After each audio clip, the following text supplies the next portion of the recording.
Hello everyone, and welcome to the Lonely House of Neverwinter. Thank you for joining us for an evening of Dungeons and Dragons.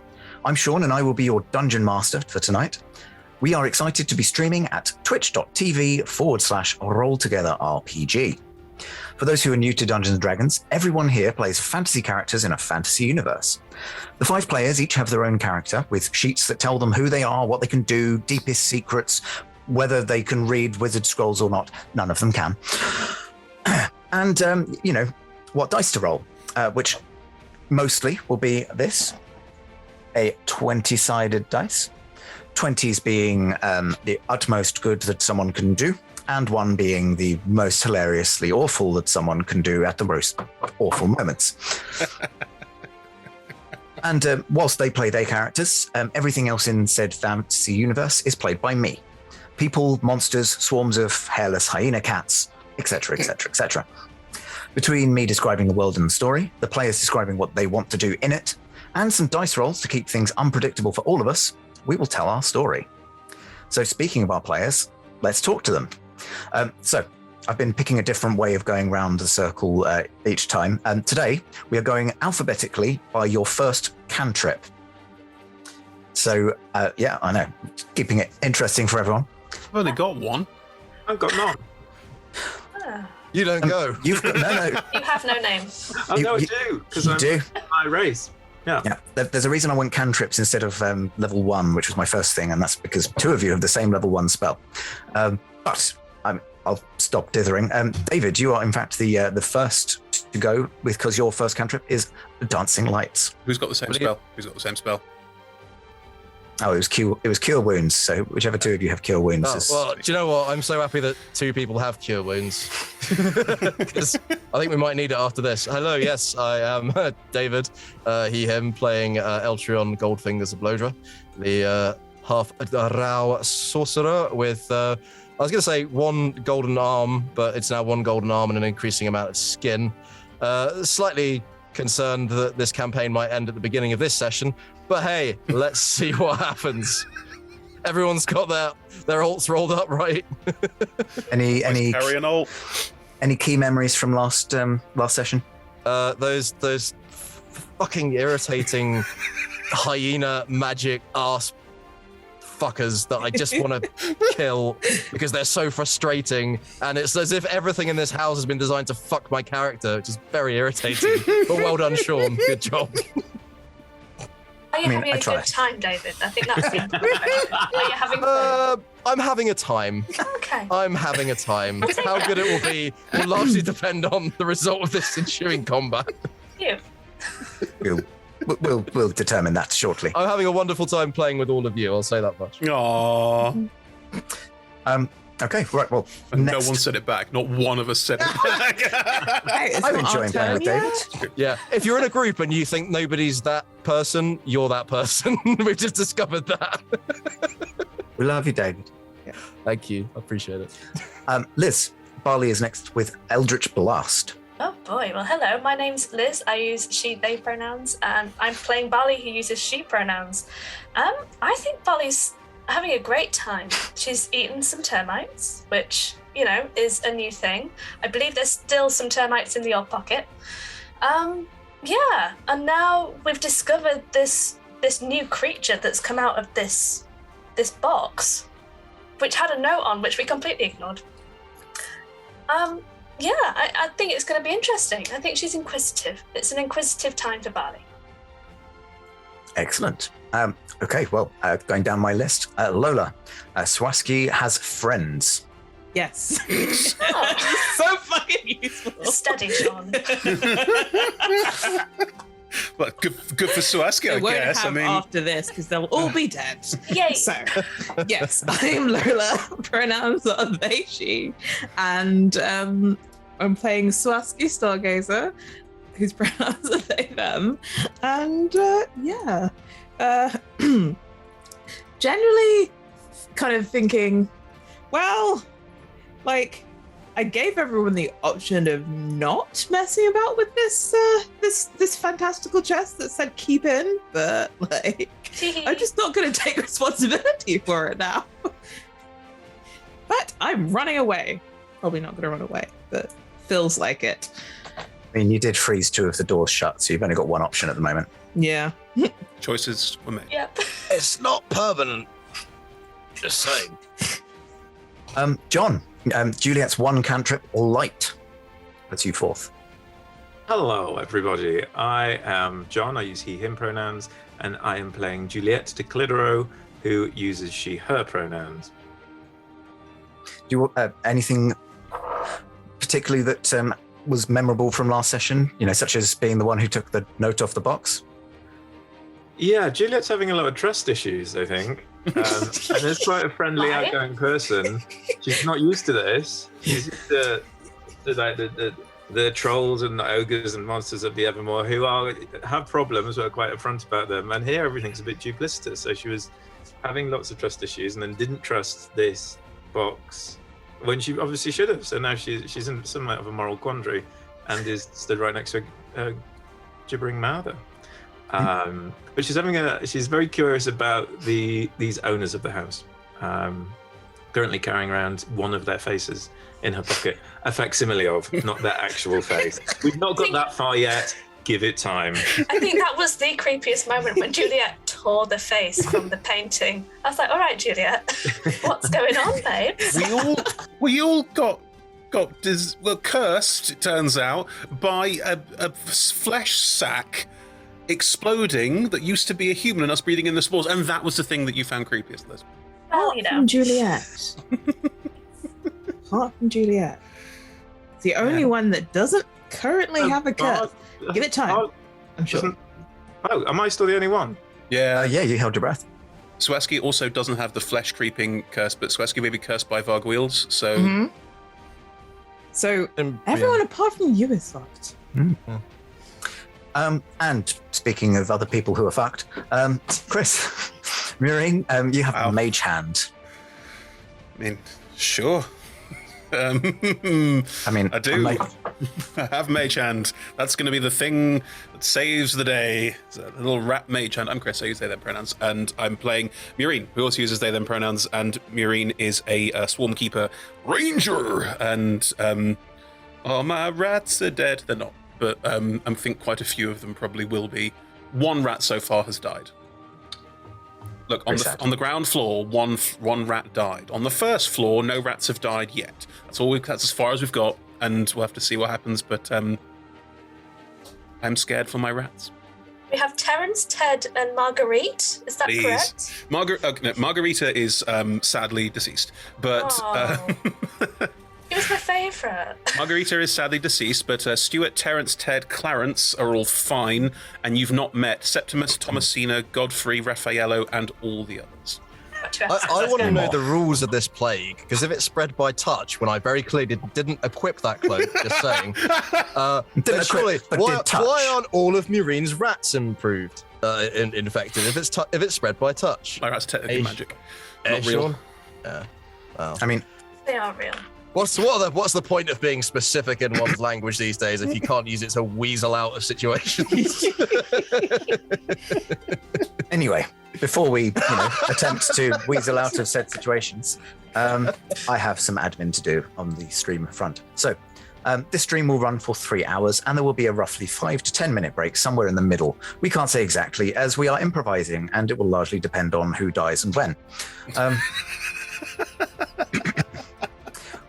We're delighted to be sponsored by Hero Forge. Hero Forge offers a fully customizable tabletop miniature generator with dozens of fantasy races, thousands of parts, many awesome things that can be done with it. Their easy-to-use design tool lets you build your perfect miniature online using fully 3D, in-depth character creator right in your web browser. Hero Forge is constantly expanding the catalogue of customizable options, so there's always something new to check out at heroforge.com. We're also delighted to be sponsored by Ultra Pro. Get your tabletop organized with character folios and dice bags. Ultra Pro is the leading manufacturer and supplier of gaming collectibles, accessories, other paraphernalia. Join us in the Twitch chat today to win a gift voucher. So just say something nice, or maybe tell us how you're feeling about the situation with the skin creatures and the gibbering stuff. I'm looking forward to eating the adventurers. There's a We have a figurine of adorable power, which is that was the one that resembles the chocolate pudding. Correct. Nothing else. It's a roper or a happy poo. It's definitely a chocolate dessert. So say something in the chat, and you'll be entered into our random draw, and these can be given out all over the world. So don't worry that you're not based in the UK where we are, or not in the US where everyone else is. Obviously, some American shade there for no good reason, but okay. No, not from me, never. We are also sponsored by the wonderful Elderwood Academy, who are the premium purveyors of bespoke gaming-themed gear, including hex chest dice boxes, spellbook, deck box, rolling trays disguised as bespoke ancient arcane tomes, and scroll and codex dice towers and rolling tray pairings. One of these days I'm going to get through that without tripping over it, but today is not that day. I set myself the challenge of trying to do it in the last one to get through it completely without tripping once, and couldn't do it. Nope. You can currently get 10% off your Elderwood purchase with the code ROLL-together at the checkout. Find out more at elderwoodacademy.com. So in addition to our sponsors, we are supported by a number of others. First, we have D&D Beyond, your guide to digital D&D. And you can see everyone's character sheets on the overlay on the left. No, left? First, we were right first time. Left. At the checkout. Wait, I've lost my place now. On the left. We are also supported by Level Up Dice. There's a link in chat for our Table Shakers range, which are, does anyone have a massive, yeah, I do. Very big. I mean, mine's not a table shape, but imagine kind of that size, but in my hand back here. Hang on, I'll roll it. Makes lots of noise. Makes lots of noise. Big metal beasties. Last but by no means least, we are supported by two lovely D&D video games, Idle Champions of the Forgotten Realms and Warriors of Waterdeep. You can see some codes at the bottom of the screen. You can type !Idle Champions and !Warriors of Waterdeep into the Twitch chat for download links. And for Idle Champions, there's a code that you can directly enter into the game, or type !code into the Twitch chat for a gold chest. Whereas for Warriors of Waterdeep, you can type !wow gems into Twitch chat for a link, which you'll need to use on the same mobile device that you play the game on, to get some free gems, usually 80, I believe. Very handy. Gets you a common equipment pack, or other things. It does. It's extremely specific. Or you can open maybe 4 and a bit. I don't know. I do know, but I'm not doing the maths. We are Roll Together RPG on all socials. There will be links in chat now. Thank you, mods. So do like, follow, subscribe, heart emoji, tic-tac dance. A massive thank you to our D20 Club on Patreon. You can find a link in the chat, which you can help us make our shows from just £1, $1, one of your other local currency, I believe. Probably lots of things. And unlock more tiers by joining and, lots of things. I don't understand Patreon myself. Yep. I don't understand the socials. I just about get Twitter. Our shows are also available as podcasts, so just search Roll Together RPG on your favorite podcasting app. And if you find a podcasting app that we're not on, presumably you haven't because you're listening to us deliver this message right now. But if there was one that you tried first and we weren't there, then let us know and we will be there for the next time that you search. Well, I mean, we'll try to be there. No promise. We'll work something out. Yeah. Finally, we play with a diverse group of players who play a diverse set of characters with wide-ranging sexual and gender identities.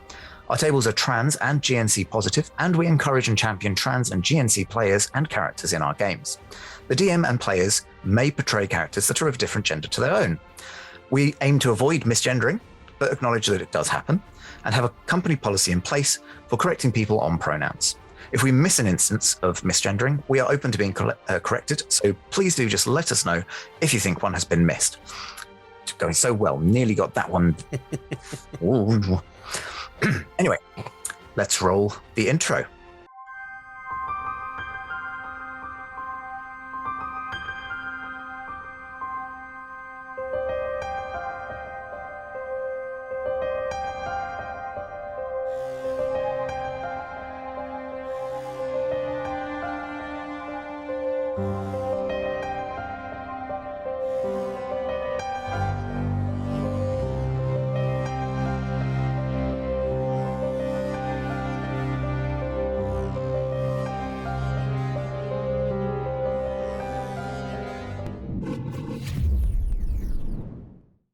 Welcome back.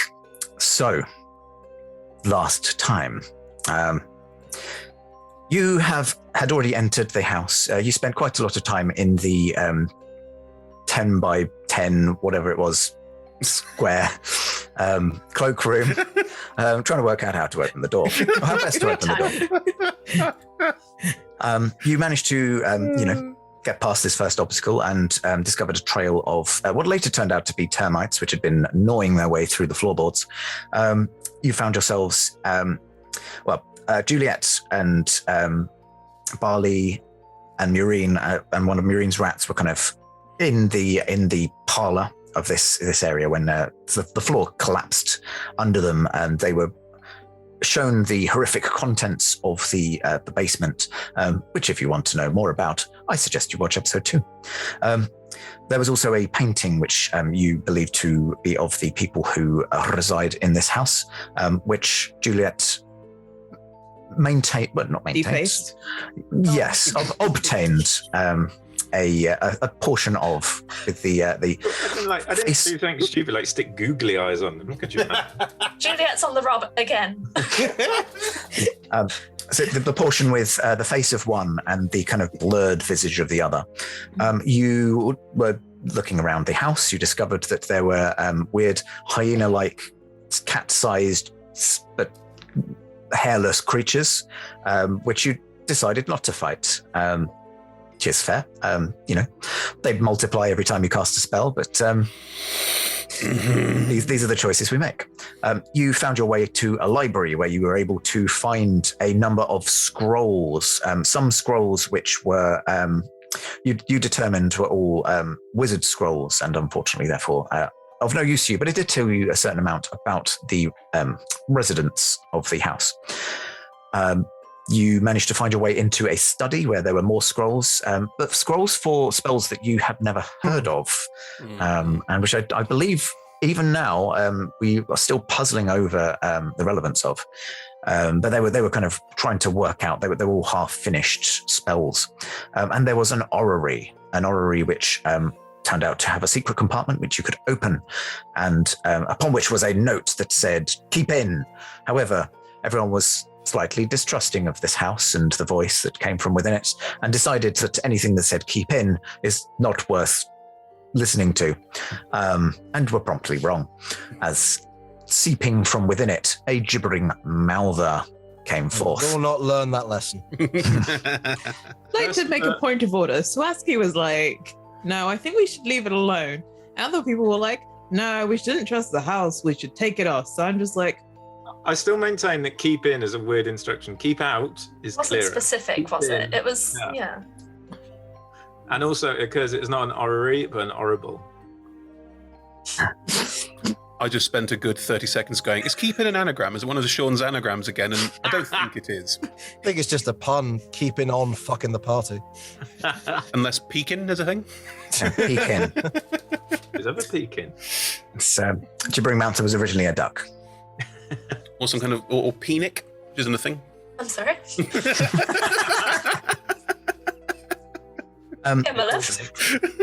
While we're on points of order, Juliet was the one who removed the note, so is literally stood right next to. I believe it would be fair to say that Swaski is far away, and I think Eltrion also pressed himself far against an opposite wall.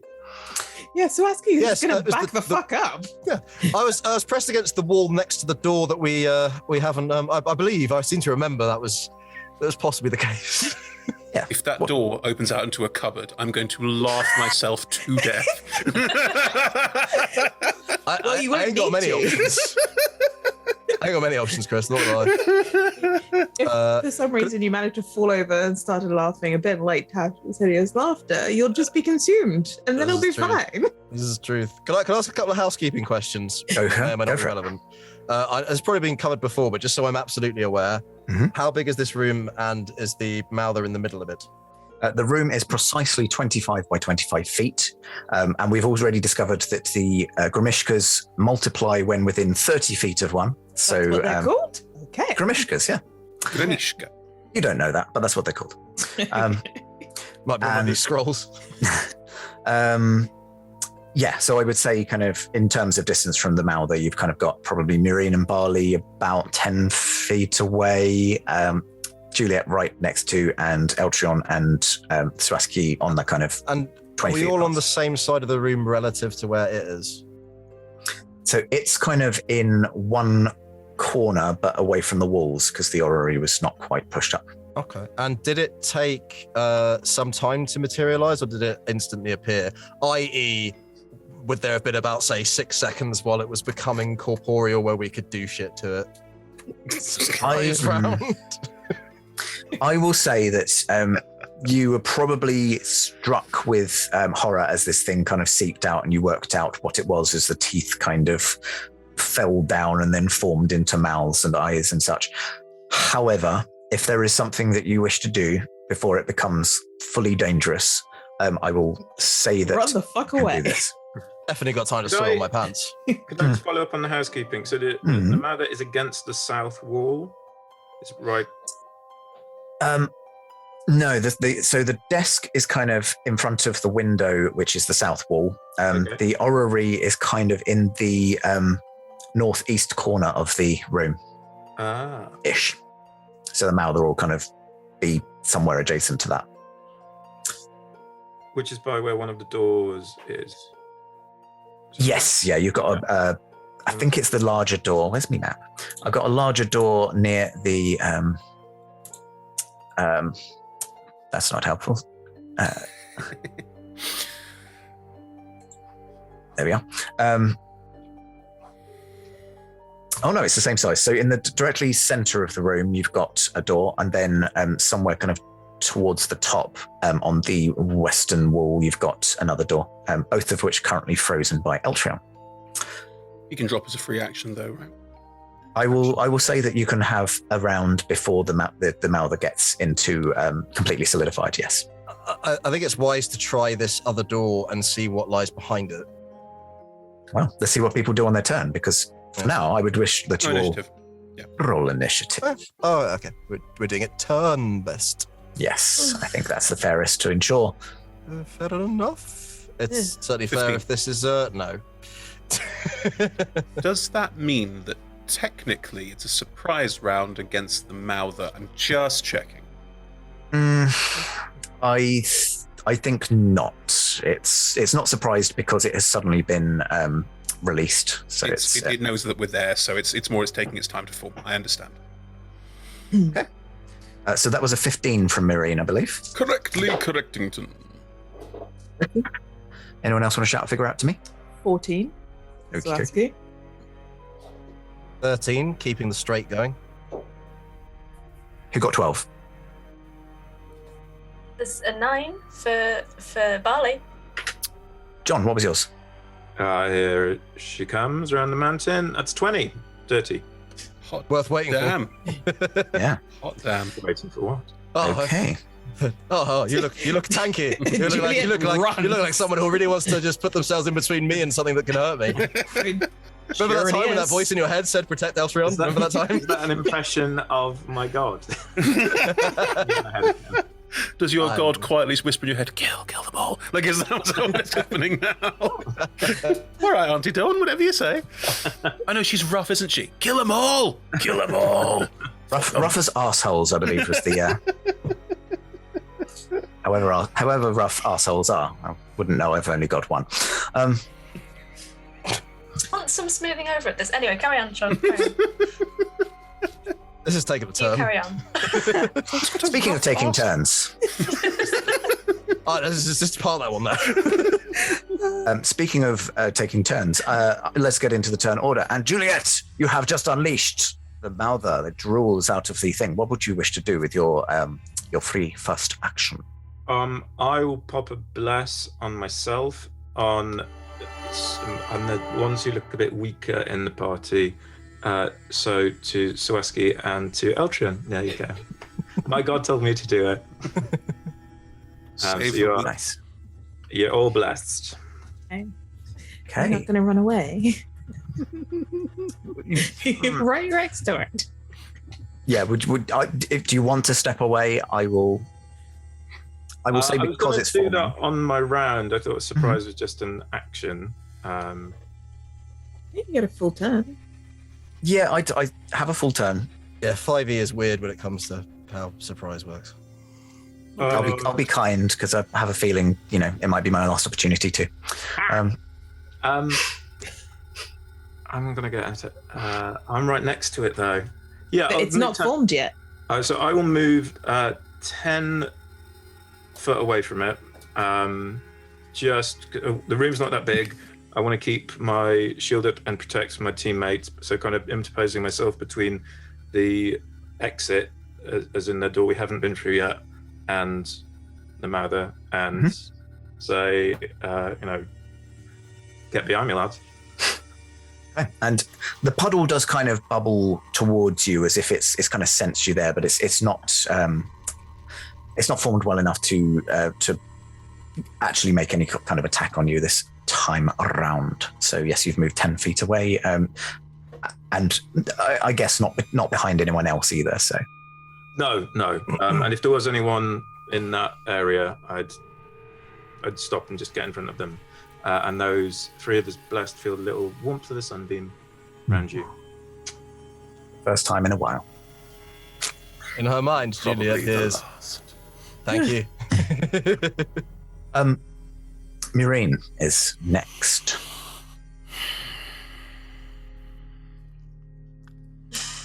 Right. Chris knows a lot more than Maureen does, so I'm going to try and not meta too heavily about gibbering mouthers. And Maureen is not smart. I'll let you have a roll. No, Maureen's not smart. I'm too aware of what they can do as a DM than as a player trying to avoid all of that. I will be next to / behind Juliet, ready to defend people. Short swords are already out. And I will cast a Zephyr Strike on myself again, because it's what Maureen would do, even though it's not particularly smart around gibbering mouthers. But yes, that is what I will do. So I am there.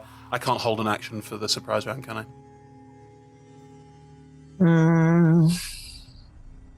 Yeah, no, I'll say you can. We're in turn order, so you can hold something. Then in which case I will stand next to Juliet, not behind Juliet, and I will ready an attack if it comes within range. Perfect. Thank you. Okie dokie. In that case, next up is Swaski. I think Swaski's gonna. Open the Yeah, damn they're door. gonna. Hold the door! Sure. Let's kind of go Phil behind them, open the door, kind of peek in, make it. Okay. So, as you peer out into this room behind you, you can see there is it's another small room, about 10 by 20 feet, and there is a door on the north wall, and opposite this door, kind of curled up in a bit of a defensive ball, is something with arms and legs, humanoid you'd guessed, but you can't, I would say, without an active check, like using your action to really look at it, you're not going to be able to tell what it is. Oh, good. But a hug. Hello. Okay. I'm trying to remind myself. I can take on.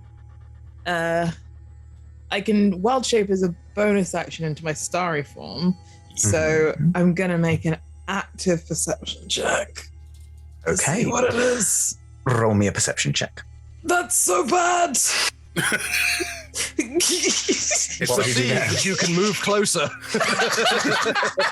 It's the baby Tarask. Oh no. It rolled off a top 20 onto a 2. So I have a +7, so it's a 9. It's not as bad as it could have been. Average.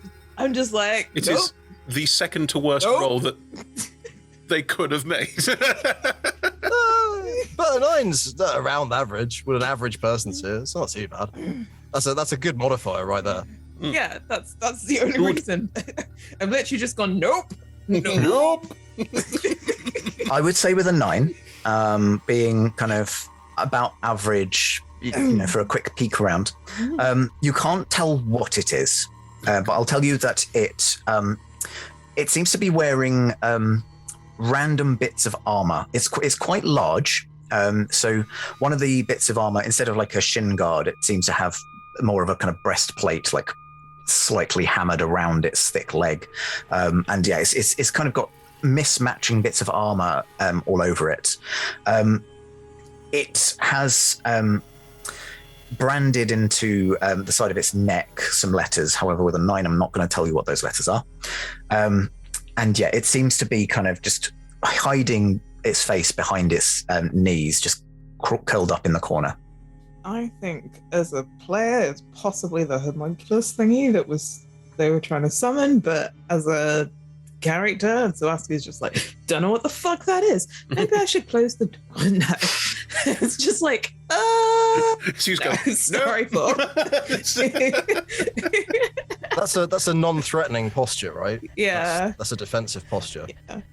Yeah, it was generally not a thing, but it's also just like, this is not necessarily a place of safety. Does Zawaski relay anything about what's behind the door?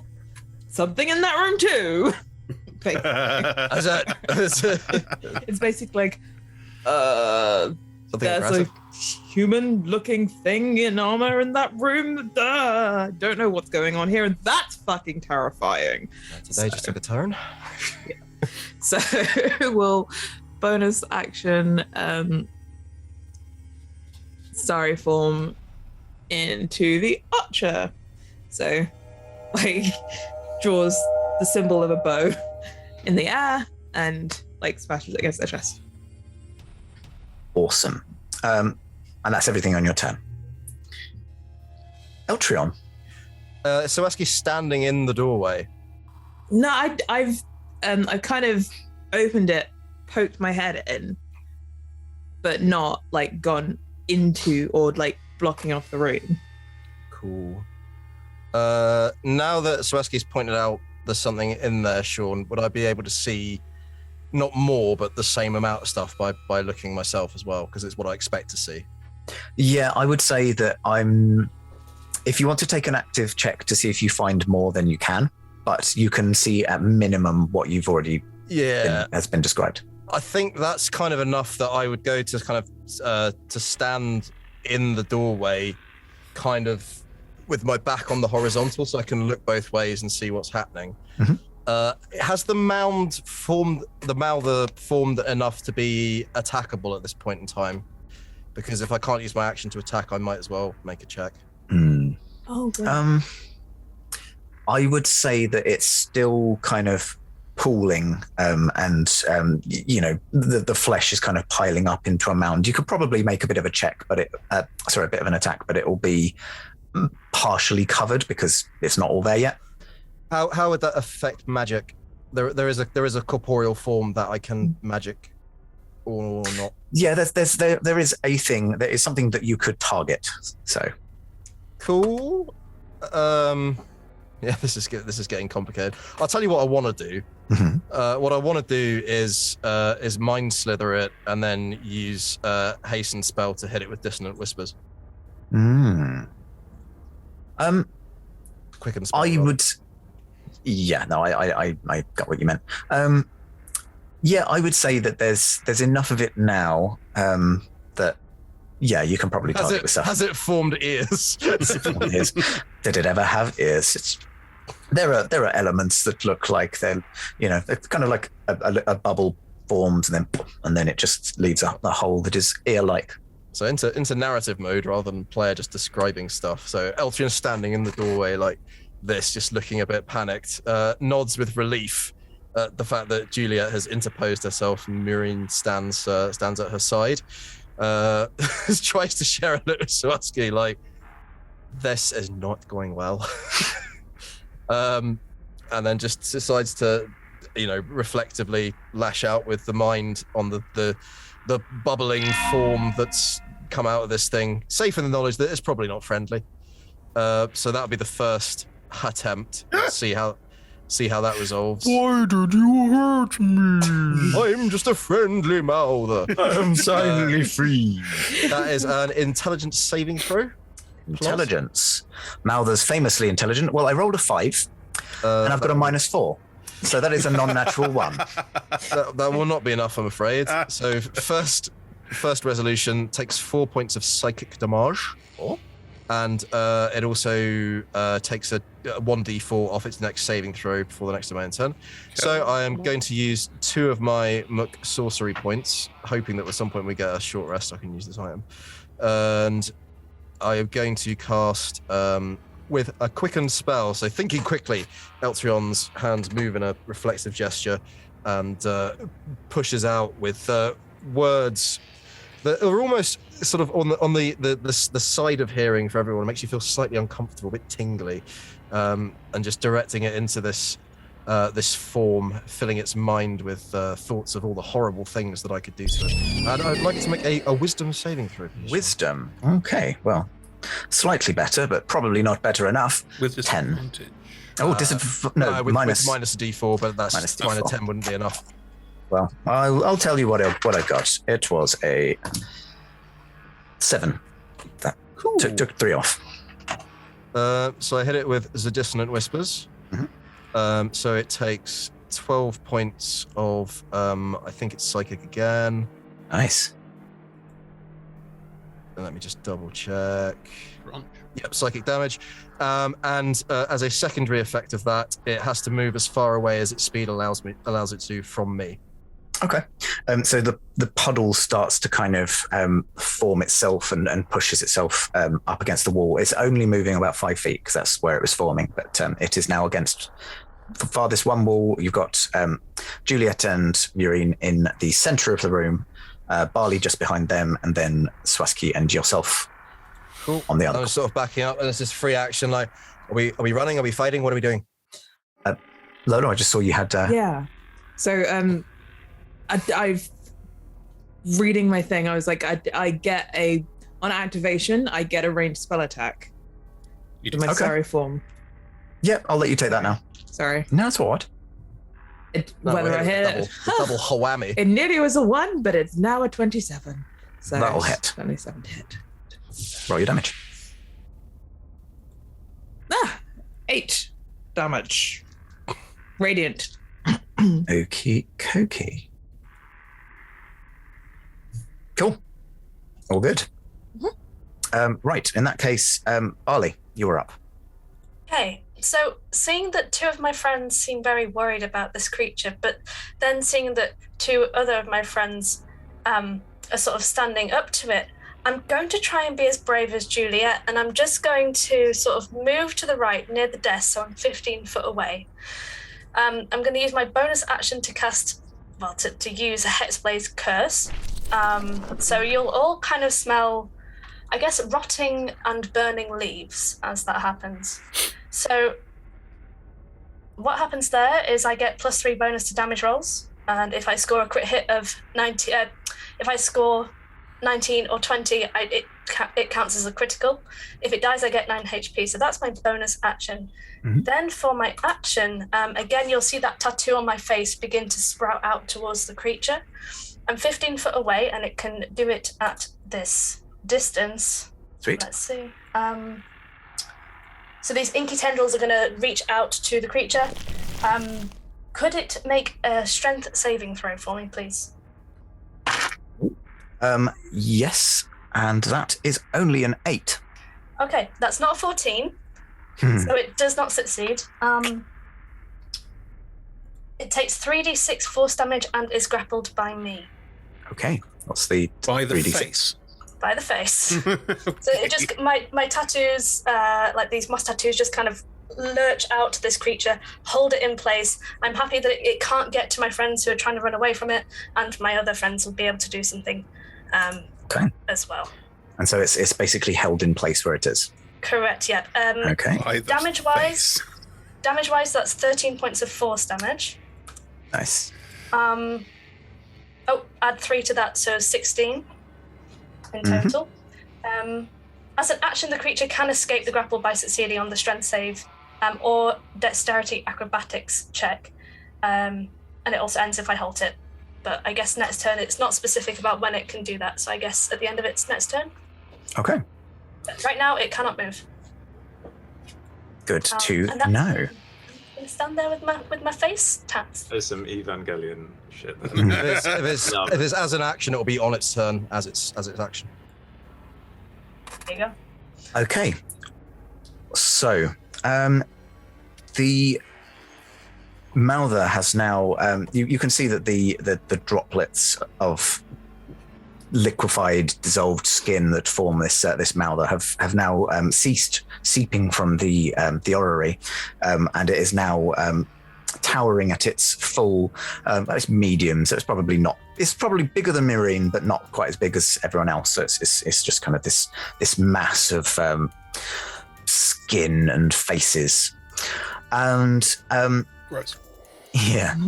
So as it kind of seeped out, the floorboards of this room started to kind of fester and grow acne-like boils around it. So those within 10 feet, which I believe is only Juliet and Meereen, you will need to make me a strength saving throw. I imagine you both be pretty good at. 15. 22. 22, yeah. You are absolutely fine from this effect. We've avoided the floor acne. Oh, good. The stickiness was starting to kind of as your feet were popping boils, and they were the pus that was coming out of this floorboards. Yeah, okay, good. Go on, Sean. Do It's fucking grim, is all. Was starting to catch your feet, but you've do not find yourself stuck to the floor. That is fine. Oh, good. I didn't pop a floor blister directly under my hoof.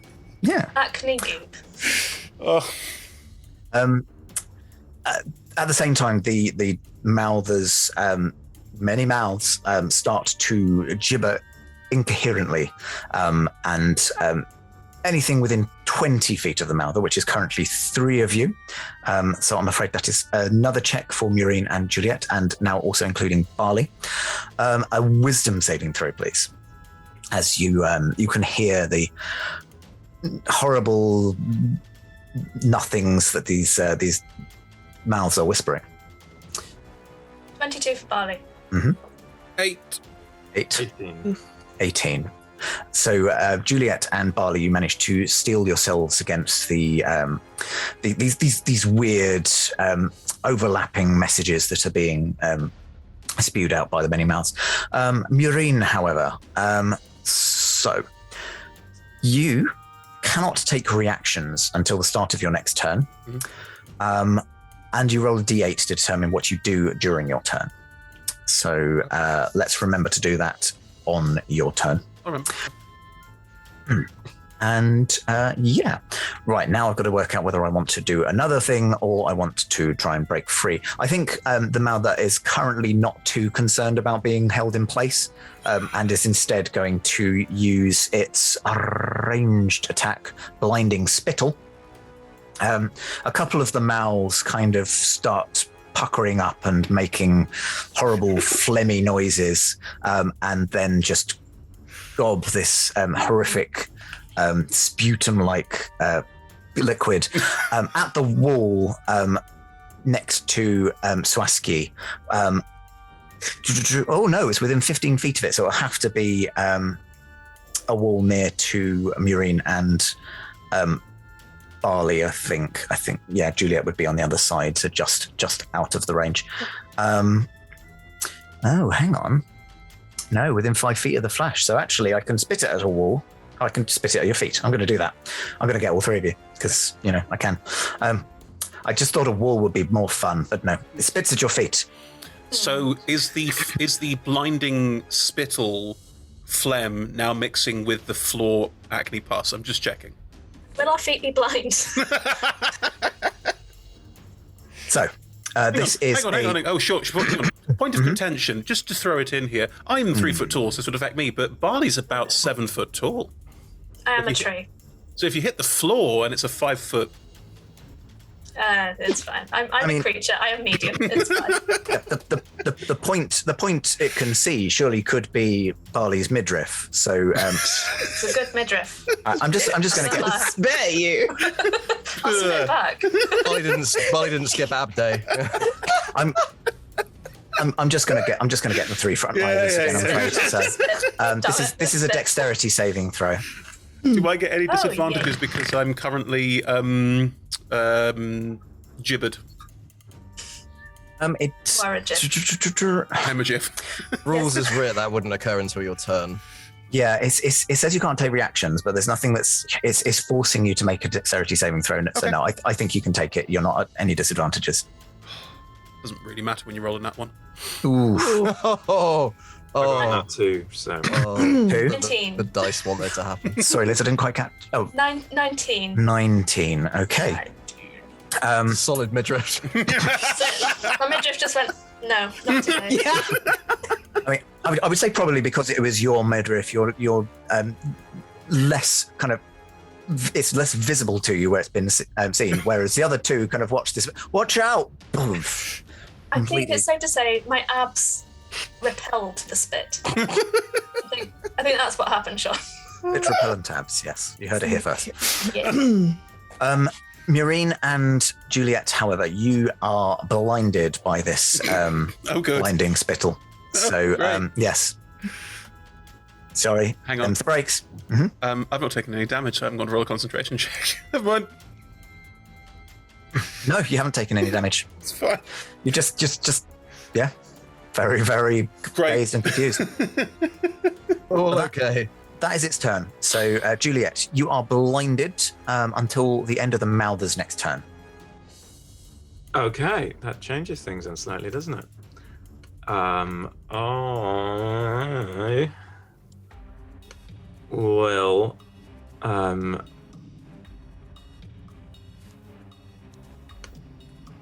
I'm just going to hold firm because I've seen that Barley's face hugged it, and before my eyes got covered in gob, I'll just hold and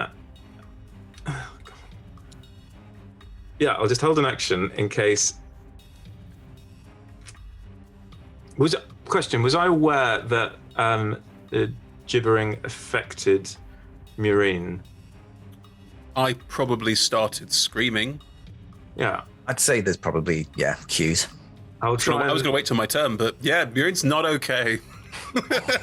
I'll reach out, Gauntlet of Dawn Power, try and grab Marine and move backwards, being aware that we're both, they're messed up from the gibbering. I don't know that they're blind or not. I'm messed up from this blind and just want to get out of the zone of pain. Mm-hmm. Yeah, and you've got enough movement and strength to be able to kind of drag Murine back. That's fine. Are we out of the gibbering aura now? You are out of the gibbering aura. It doesn't specify whether No, You have to be able to- I've been affected by it. There's more of a, will it happen next turn again is more of my question. It's that I'm going to run into it anyway. Yeah, it's. Or will I? I might just be really scared now. I don't know. I would say that because of everyone else clustering at the back of the room, you would probably be out of range of its blinding spittle again, but not out of range of the gibbering. You'd have to kind of find yourself some separate corners at the back of the room. Mm-hmm. Is that everything on your turn? You're going to try and do anything else? Not Okay. if I've been blinded. Just going to have my shield up. Okay. In that case, Murine, it is now your turn. And could you roll a d8 to determine what you do? Yes. 6. 6. On a 5 or a 6, you take no action or bonus action and use all your movement to move in a randomly determined direction. Oh dear. No, let me have it. And I rolled an 8, which I was going to go compass points from north. So that is going to be north west. So you can move yourself into the northwest corner of the room, which will now be out of the range of the gibbering. I don't know what's going on. I'm screaming, pawing at my own eyes, just completely out of it and not doing well at all. Do you think while blinded by the spittle, you would have instinctively closed your eyes or kept them open? Oh God, that's a question. I think I probably would have kept them open. Okay, good to know. Yes, so you have now, but while blinded and kind of just trying to feel your way around, you have found yourselves in a corner of the room. I'm trying to run away, but I can't because I can't see. So for added effect, I've run off and just run into a wall. Just lying there on the floor screaming. It's just been a bad day. Sorry. Bad day. And also because I've got Zephyr Strike up and I haven't lost concentration. It's really fast. It's very fast. Oh dear. Okay, well that's everything you can do on your turn, I'm afraid. Swaski. Right, so Swaski grabs the bow and arrow off the back and is just gonna keep shooting in a kind of like, nope. Yeah, roll me your attacks. Okay.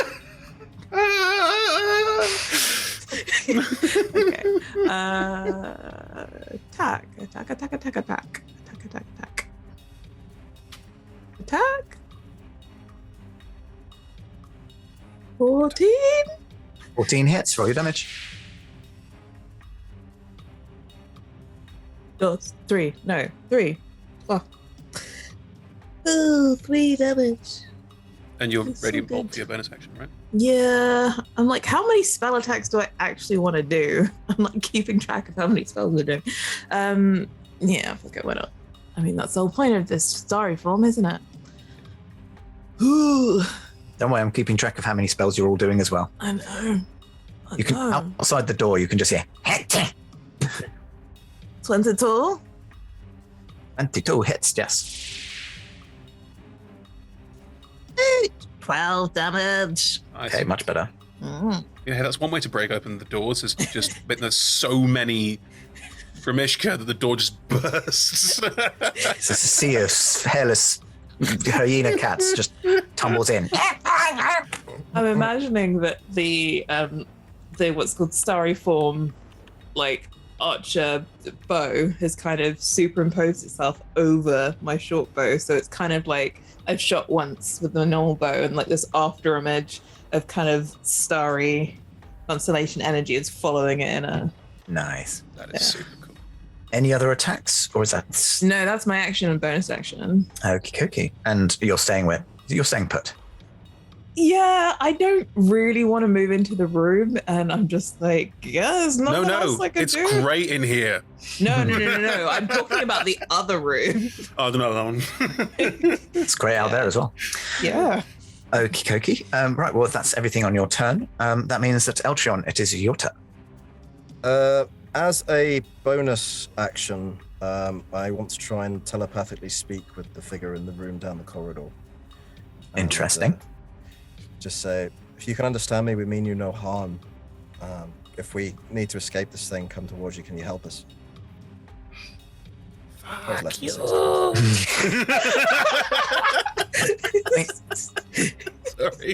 It's one of those interesting situations where this particular thing, it says, understands the languages of its creator but cannot speak. And I'm guessing that carries over into its mind. But you do just get a kind of... Oh, it's fine. It's fine. Camp. It's camp as all hell. It's fine. It's great. Not supposed to be camp. If that is your ruling, I will accept it. I have no other It choice. responds, but you can't understand what it indicated. Does it say Hodor? Also, Sean, that is the quickest route to camp. Not meant to be camp. Every time. Camp. It's all right. Now it'll make a noise that sounds suspiciously like, "Ooh, what am I like?"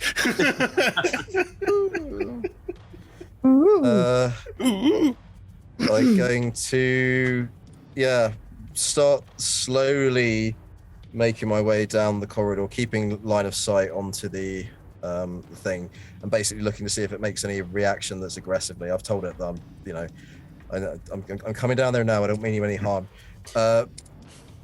In order to keep your best eye line on the Mouther, you're going to have to get kind of within 5 feet of it, just because of the angles. So the door is slightly below Okay, midway, so I think. I can So shoot the Mouther and then kind of break line of sight and hide in the corridor. if you want You're to. saying, yeah, yeah, I'll do that then.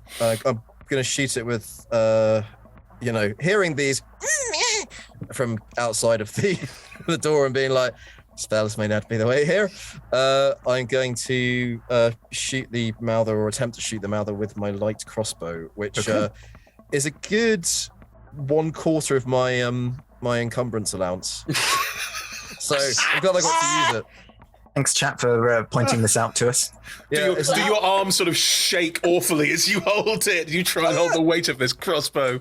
I mean, there's almost like a stock built into my arm here, so it's like it's remotely activated. A rope and pulley system. You pull a wire here and it. Yeah, it's like lining it up on the arm. It's like trying to play a first-person shooter on a console. Headshot. Do you want to make your attack? Let's give it a whirl. That's an 11. You are 11 still hits. Oh goodness, man. And you are You are blessed. blessed anyway. Oh, okay. Cool. Oh yeah, I keep getting my Bless only applies to attack rolls, doesn't it? It's not damage. Yeah. Okay. Cool. Well, that's still good to remember. 7. Yeah, hitting it's not the problem. 7. And as previously stated, I'm just going to back away slightly into the corridor to break line of sight and being like, there might be a way out through here. Okay, Trying so to communicate. you can kind of you can either go around the wall nearer the creature, or you can go around the wall the other side, and not be visible to the Mouther. I'm a little confused. I'm standing in a corridor. Yeah, so the room is kind of 20 by 10 feet. The creature is in the southmost corner of the house. You can either nip around to the north side of the door and hide from the gibbering Mouther that way, or you can nip around south way and have the creature kind of behind you. I'm so lost, mate. Sorry. I don't understand what you're describing to me. Do you want to be next to the thing, next to the cowering creature, or do you want to be opposite it? Well, basically, I will continue my movement, having said to the creature that I mean no harm, towards it, and if it reacts in a way that suggests that it's aggressive or defensive, I'm hoping that I've reassured it. Then I would stop. Okay. So I'd be looking to move next to it unless it gave me a reason to stop moving. It's not made any aggressive moves at this point. Cool. And then just every opportunity I have to just soothe it. Like then that would be it. Cool. You now realise it's all mouth. Nom. And no trouser. It's a mimic. Don't put ideas into Sean's head. Not a good idea. So that's your turn, yeah? Yes, it is. Barley, then. Oh, okay, cool. So You're now at the what- front because Juliet pulled Marine behind you. That's fine. I think I would have spotted that out of the corner of my eye, and I can move with a grappled creature, right? But only half my speed because we're the same size, I guess. You're pulling it Um, closer. So I'm gonna move with it, still 15 foot away from me, but we will both move 15 foot towards a corner, away from everybody else again, if that's possible. Okay. Um, It's kind of backed away as far as it can because you've got the orrery in one corner and then you already pushed it up against the other wall. So it's kind of as backed up against the wall as it's going to get. okay. Well, I won't go anywhere then if it's not sort of. I thought it was still central in the room. That's fine. In that case, I will cast. It's a spell. Toll the Dead. Cool. So if it could please make a Wisdom saving throw. Wisdom, famously very good at wisdom, obviously. Yes. Oh, actually not too bad. It's probably not going to beat you, 12. It's not a 15, Sean. No. So, that's 2d12, and I rolled amazingly. In total, that's 3 points of damage. 3. Three Do a D8 points or of a damage. D12. Yeah. I got a 1 and a 2. Oh, babes. Yeah, I tried. Anything else in your turn? No, I'm just going to assess the room, make sure everyone's safe. Kind This of is relative. look confused at Juliet. Why is Juliet not moved? Juliet, is everything okay? Are you? What's going on? It's spat in my eyes. What? You see? Hey, Spat in my eyes. City Barley. It's horrible. So is there anything else you want to do on your turn? Nothing else on my turn. That's it.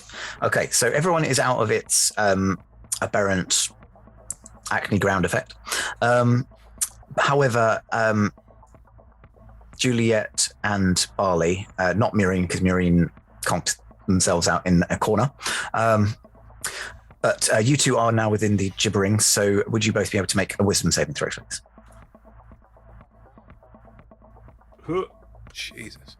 No, I'm not. Even with the bless, that's not helping me out. That was a 1 for a most a 9. Barley? I got a natural 20, so 24. Oh. Maybe I'm just good at voices being in my head. I don't know.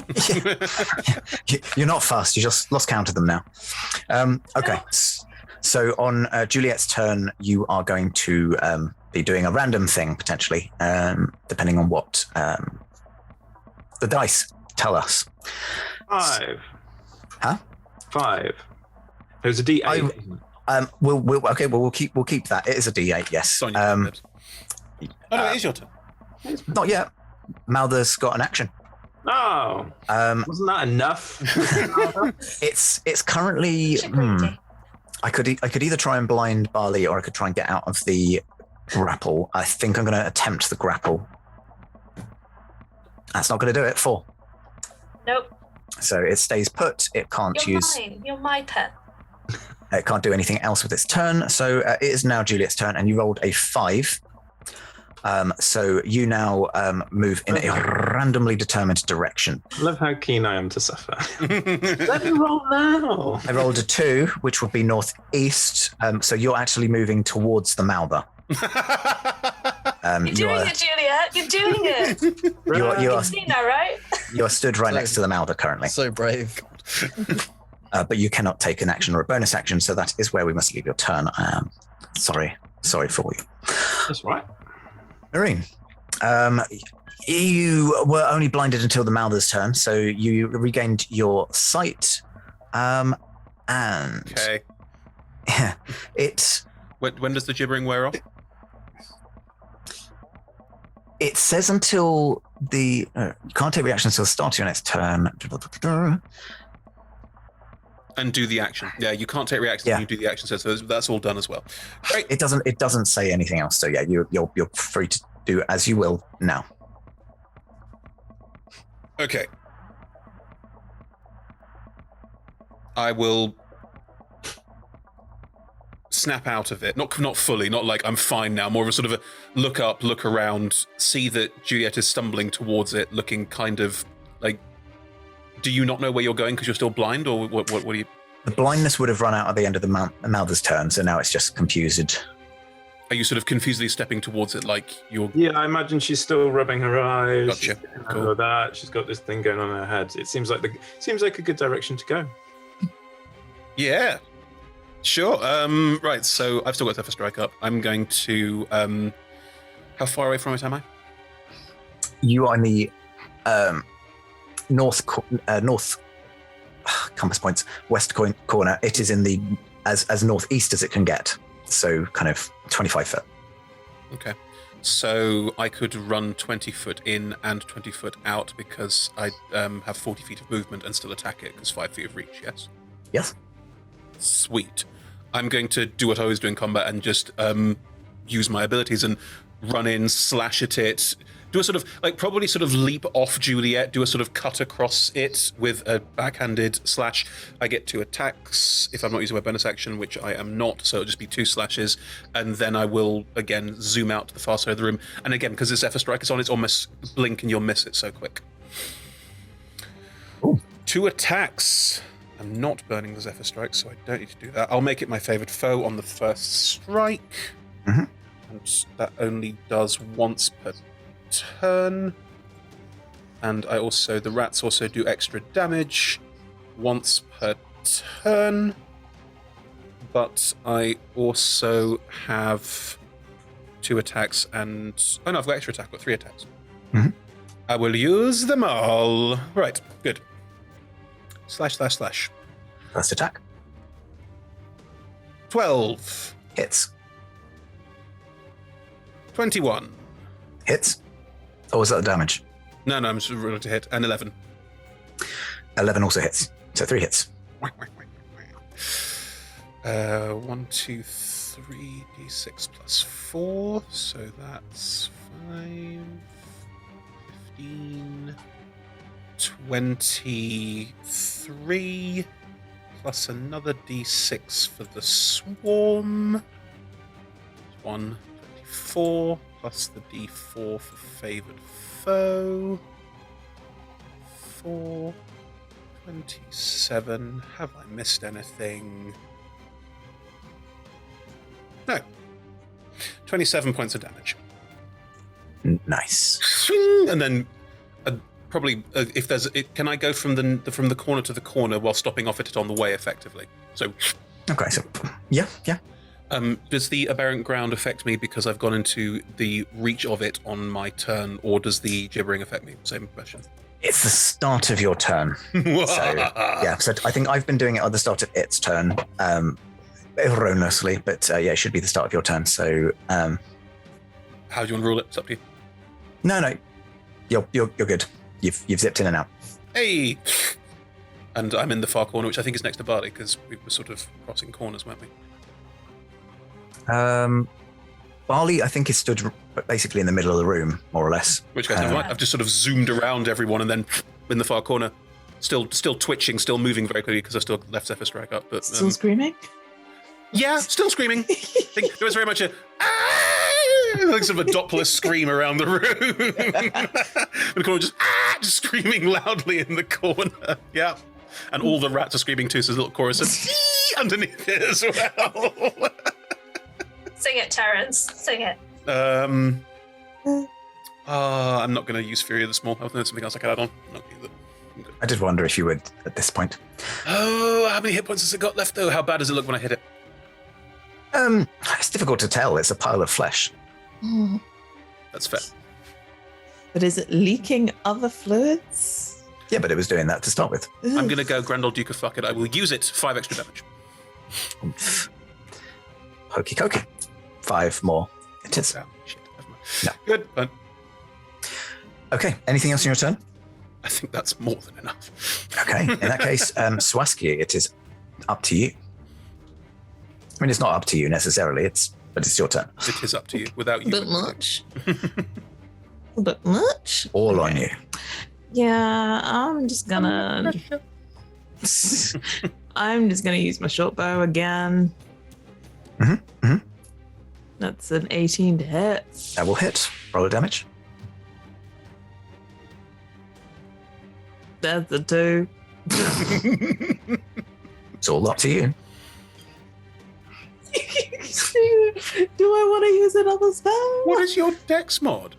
So bad. No, it's not. It's +1. It's +1. It's not great. Yeah. It's up to you. Your radiant. Hang on. Your radiant thing is not a spell.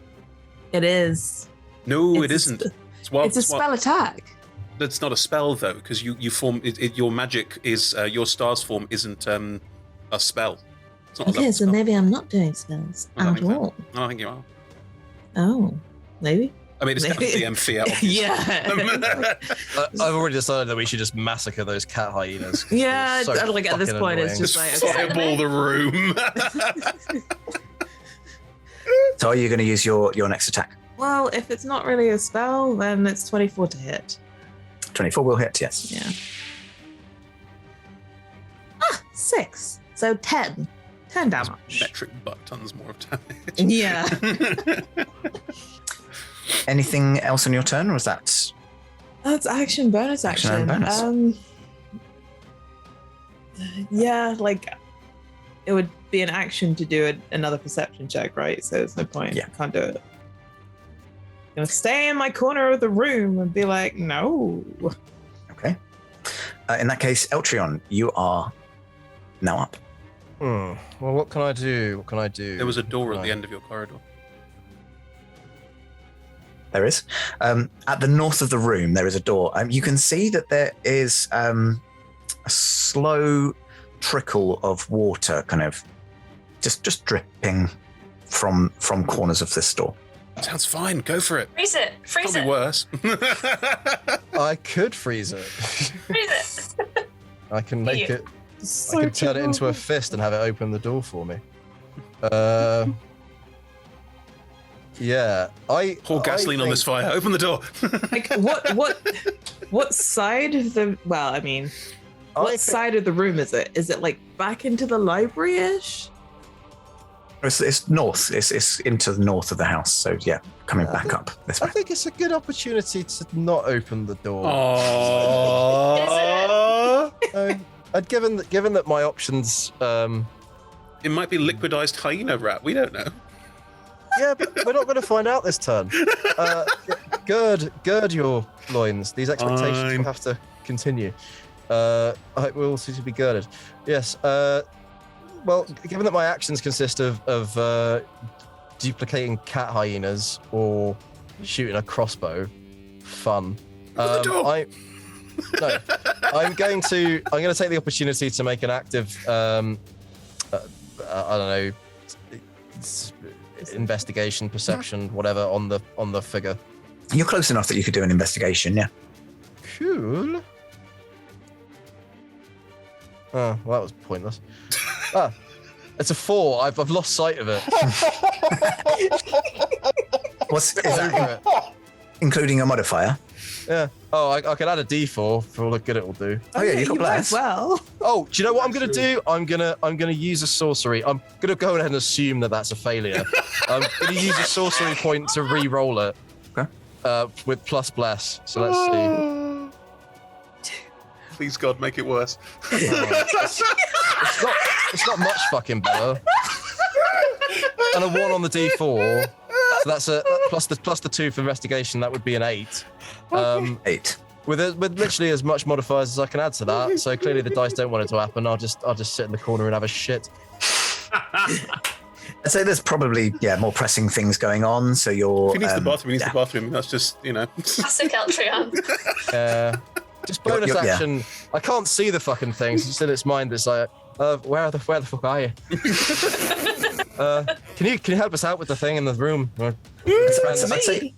I'd say an 8 is enough that you haven't lost sight of it. You know where it is, but Right. kind of. it hasn't moved. Just I will give you one more detail. The lower elements of its armor, so kind of around its shins and exposed feet, there appear to be various scratches, kind of bite marks, it kind of dotted around. Oh, it's been bullied by the cat hyenas. magical. Yeah. In its mind, here's, would we be friends if we killed other than the cat hyena motherfuckers? In your mind, you hear a. Right, you are, my And it's friend. not Right, camp. you are. Just to be clear, we've defined it as not camp when it went ooh when you hear a small. So, how did you know I used to have a matron? It can be camp. It's fine. There's nothing wrong with this. Camp homunculus. What have I seen next? Right. Well, that's my go.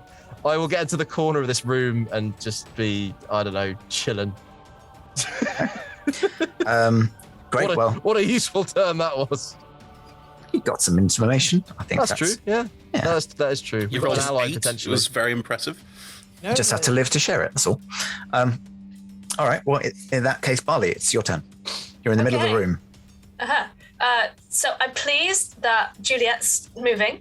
I'm pleased that Muriel is also moving and screaming, but moving, that's fine. Confused about what Eltrion is, but I do keep seeing little arrows being fired from the other room. So everything's cool. So what we're going to do is revert to form, and we're going to cast Eldritch. I know it's a spell, but Barley does not care at this point. We're going to cast Eldritch Blast, which is 2 beams. Let's see if it hits. I need to remember to add my 3 to the damage. It's a Nice. natural 20 on the first. Natural 20 will hit. Yes. It's a non-natural 20. Oh, well, that will also hit.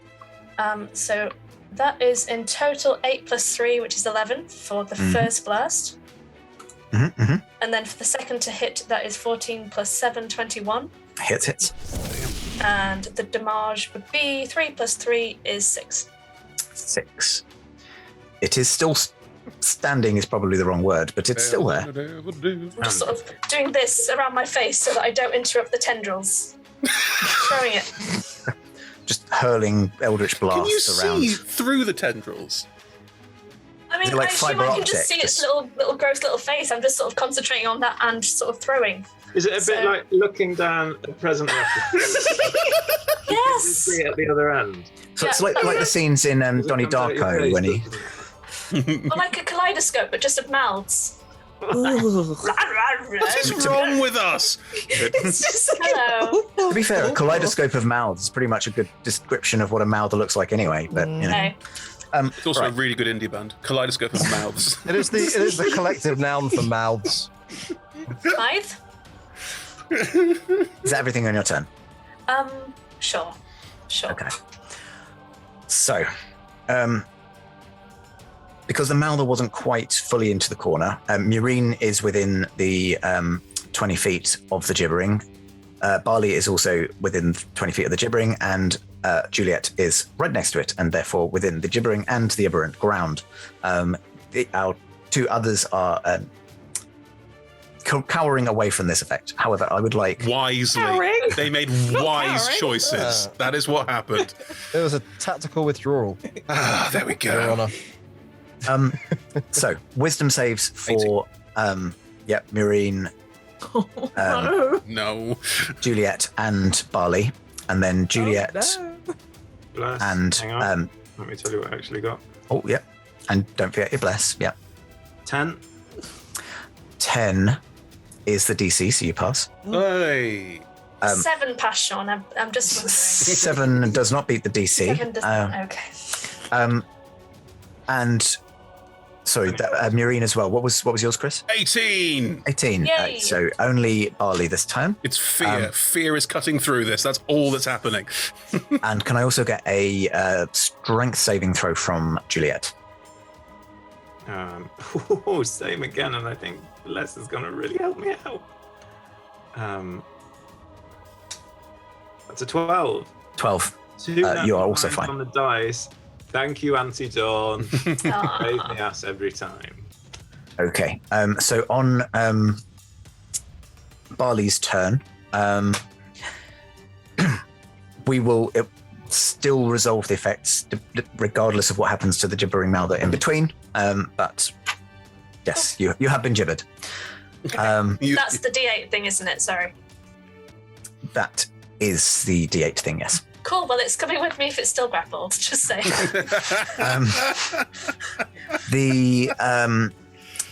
It is right next to Juliet, so it is going to make a bite attack, Oh no. which is a natural 1 on the dice. So Yay. yep, standard for me. And it is also close enough to two of you to use its blinding spittle, so it is going to again try and spit on Barley. Yeah. Spit on my Sorry. midriff. Oof. Wow, this took a turn.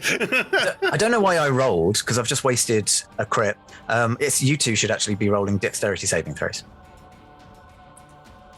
Be glad that a crit did not come your way. Crits. I got a natural 1. Oh no. Which Yay. 2 is that, Sean? Is that me? Me. Oh, yes, sorry. The 2 right next to it, because it's a 15. Oh, no, actually. No, you know what? It's just Barley, because I forget it's within 15 feet of it, and then 5 feet of the flash. So you... Maths, and Yeah. you're not close enough to Barley to be able to be it. But a natural 1 will fail, so you are blinded and confused. Barley. That is its Yeah. turn. So Juliet, Kill it. do your worst. Kill it. I am going to hit it. Twice.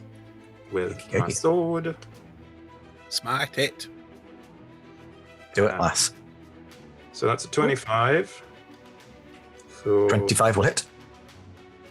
For 5 damage. Okay, Nice okay. hit. Still going, but I'm just going to see if the second one comes up as a nice round 20. Because I'd hate to smite without that happening. Probably missed that, but we'll see what Very happens. Oh, it was 19. Very close. And yeah, I'll throw a little smite on that. So Shaky little smite. that's 8 slashing. Mhm. plus features and traits. Thank This you also for counts that. as a spell.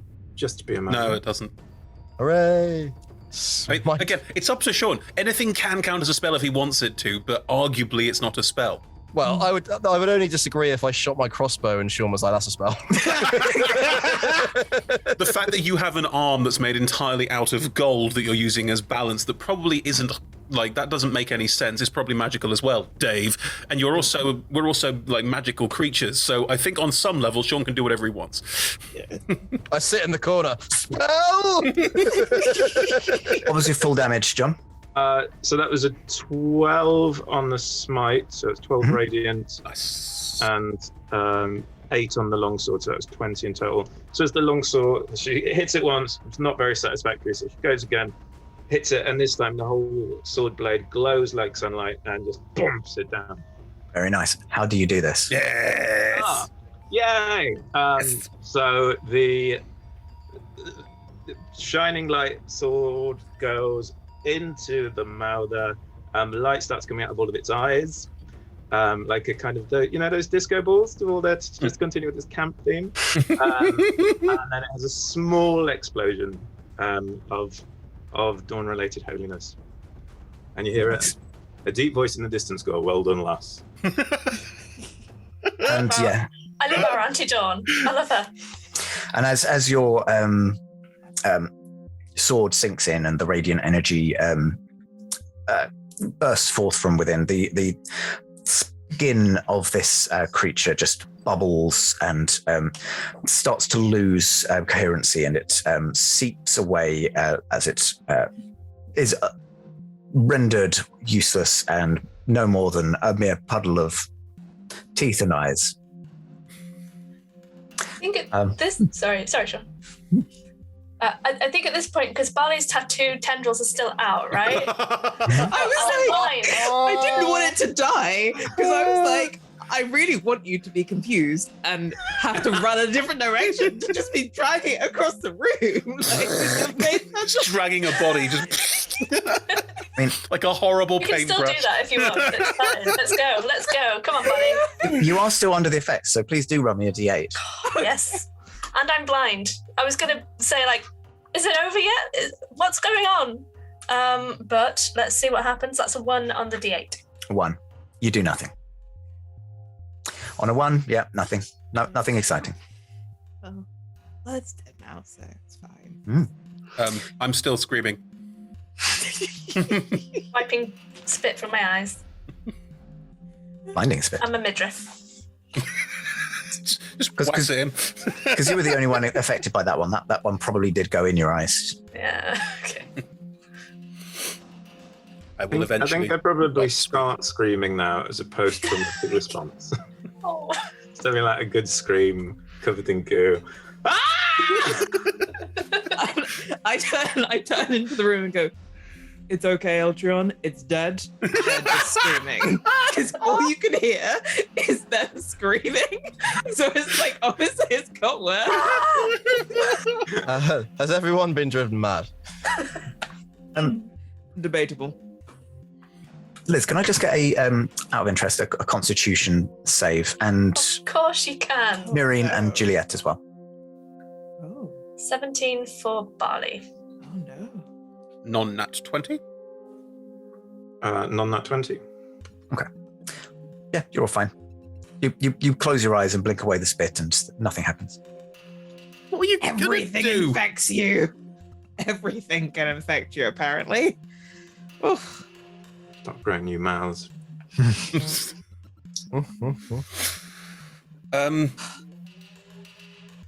I think unless someone calms me down, I'm probably not going to be okay for a bit. So, just putting it out there. I think it would be a good time to kind of investigate what's going on with all the screaming. I'll come forward to you, and it's just this really bright kind of styrofoam. Like as it gets closer to you, you get bathed in more and more light. I'm not dropping it, so I think So- there's a moment of just looking at you. I think it's startling enough. I stop screaming and just stare at you, sword still out, very much like I'm going to kill anything that gets near me, like, not okay. time for a bit of mind speech. Just being like, Miorine, it's okay. It's gone. You're okay. Everything's fine. In his own mind, Eltrian thinks, well, apart from the skin growth and the plague and stuff, but in Miorine's head, they hear just, it's all right. You can put your swords away.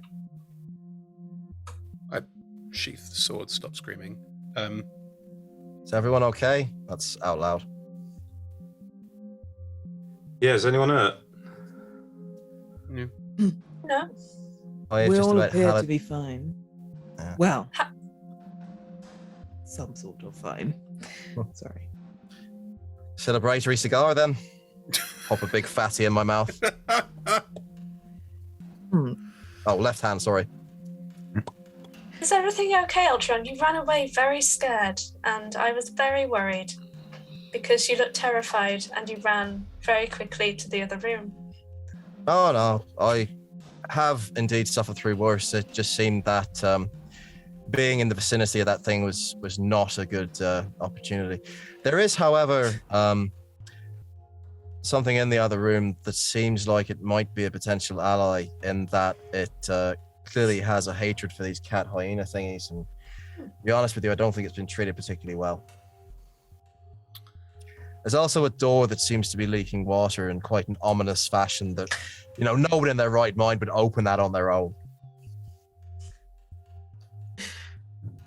Well, perhaps we should all go and see. Who is this person? Did they have a name?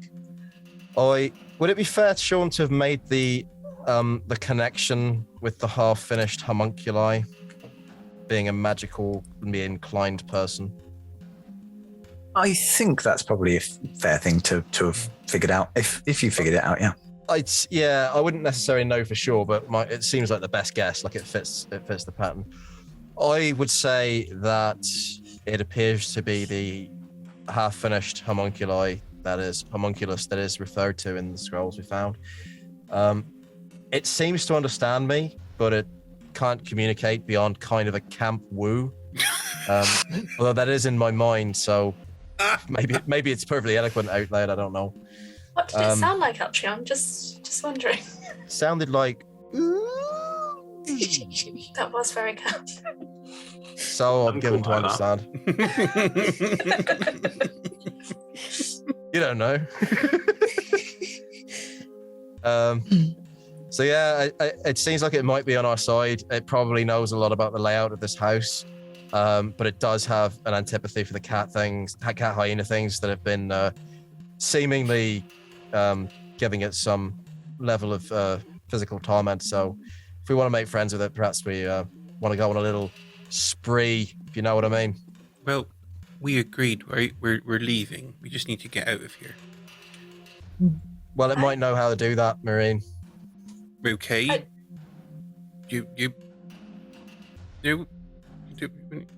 I feel like we were all tricked here, yes? And I feel like more people will be tricked here if we just leave. I know what I know about voices, but I feel like this one needs to stop. That's why we're getting out of here and then burning it to the ground. Do you think it will burn? I can certainly try. It seems very stubborn. It seems like it wants us to be creeped out by all of the body horror, but apart from that.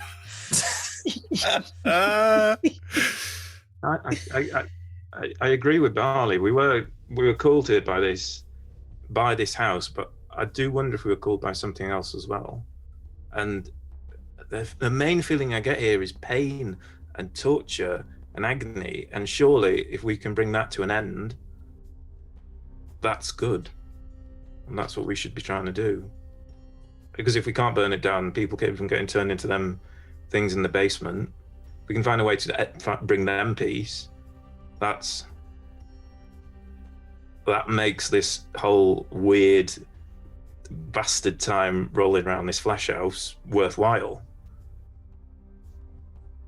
while we're having this quite serious conversation, Barley's eyelids beginning to droop because of the flesh that's going over. So I was going to push it back up while we're just talking. I agree with Juliet.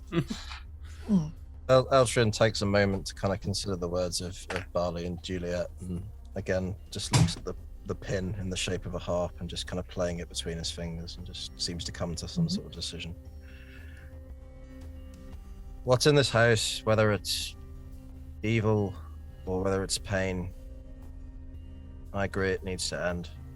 And if it can prevent the suffering and entrapment of others, then, and looking at how Neverwinter is being affected as a whole, it seems like it goes beyond this place, but it starts here. And in my view, if needs be, my life is a willing cast for it to stop here. And I'm with you on that, if you want to see this through. I hear what you're saying, and I think perhaps you're right. Perhaps the benefit to Neverwinter could have some... No, but it could be good politically, as it were. You running for mayor, Sawatsky? That's because a Conservative Party member, you heard it. No. But, well, every attempt I've made to extend the map house to and start a smaller guild here for, like, it has been, like, it's been 2 steps back every time I make progress, and perhaps this could help. Though obviously, like, stopping other people from coming in here and falling prey to whatever this house's issues are is a good idea. Especially if burning it down won't help. If you're all gonna do it, then I'll do it with you. It's good to have contingencies. I know. Well, What's a contingency mean? different plans, Murine. Oh. I guess we're all settled on that one. Eltrin plays a smoke ring and opens up his cigar case. Anyone for any more? Might not have the chance to smoke them all. It's Yeah, really go on. bad. It's really bad for you. Yes, you're right, Marine. It's seriously might damage my health. I certainly hope I don't run into some horrible plague house. I think Eltrin would actually laugh at the sort of ridiculousness of this situation. So, well, you know, at least now I'm dying side by side with friends.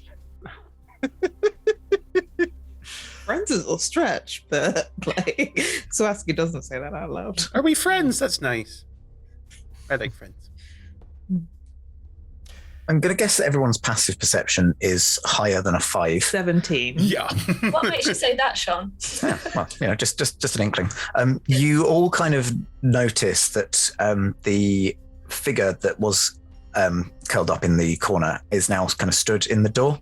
Oh. It's kind of looking nervously at the other doors in this room, but noticing that they appear to be kind of held fast, approaches the group and it's kind of stands silently, looking around. You can see now from it, as described, is wearing a mismatch hodgepodge of various armor plates, clothing, anything to kind of cover up its exposed flesh. And you can see that the flesh, particularly lower down on its torso, has scratch marks, bite marks, presumably again from the creatures outside. And it's also wearing a helmet that entirely obscures its facial features. It kind of looks around the group, and unless anyone stops it, it goes around and tries to take first Eltrion's hand. When you say take hands, do you mean shake our hands or remove our hands? I don't trust you, Sean.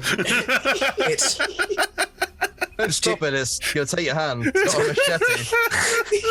machete. Gingerly, it just kind of just lifting with its fingertips, lifts your hand up, kind of looks at it, turns it over, and then goes Real around. gold.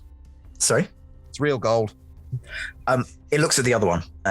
It kind of looks at the gold one, realizes it's not going to be able to tell anything from that, and then looks at the other one, kind of pokes at your rapidly disappearing fingernails and moves on to the next person, moves on to Swaski. While it was at me, Sean, I would just like say one thing. Let's be like, can you read and write?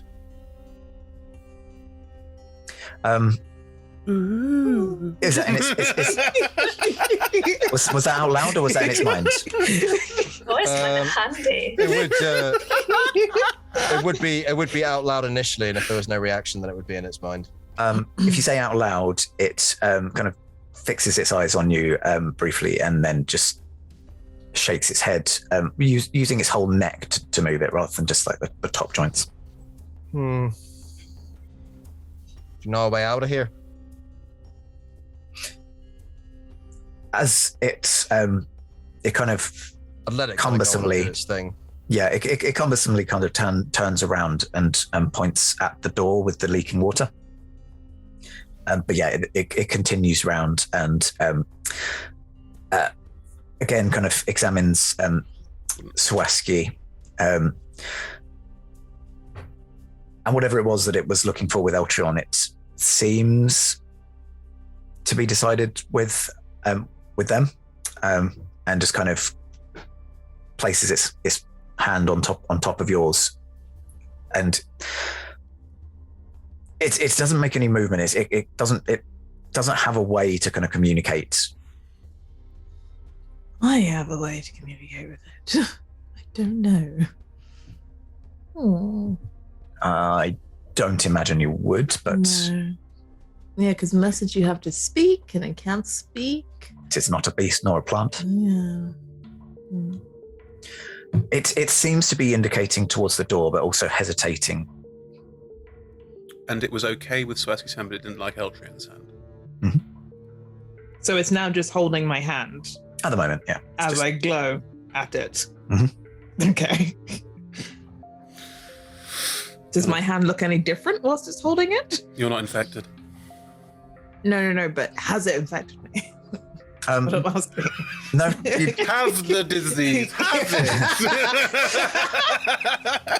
just close your eyes. Close your eyes. No, I can't open. you can't see anything different about your hand now that it's kind of taking your hand. Okay. So I'm just holding. I guess I'm gonna put my tail comes up and grabs my bow because I can't hold it with that hand now. So yeah, okay.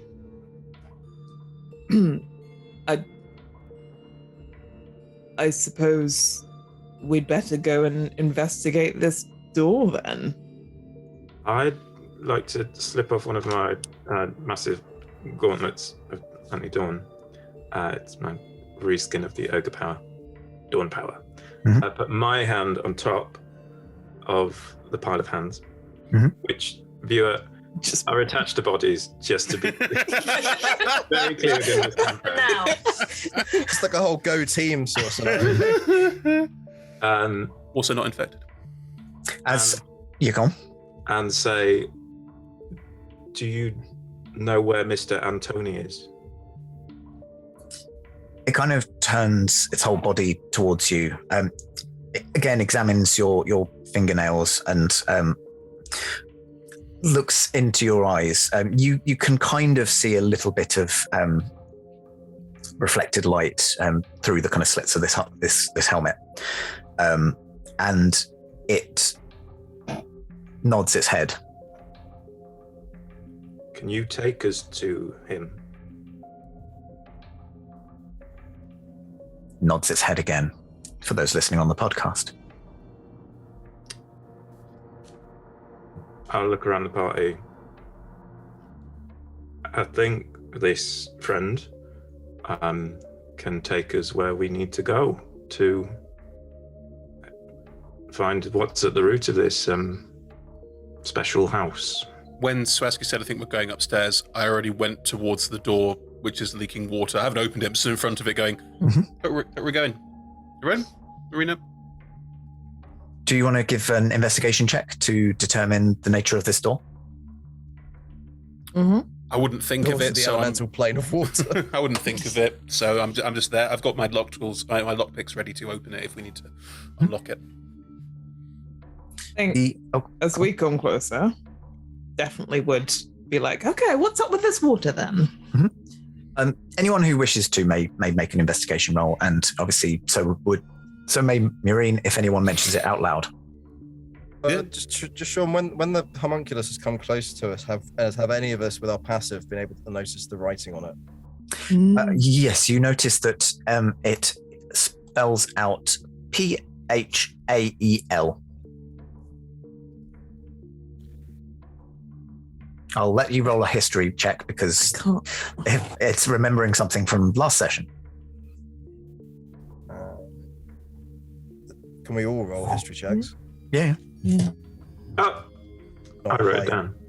You wrote it down? If you know what it is, you can do it because it was only literally minutes ago for you all.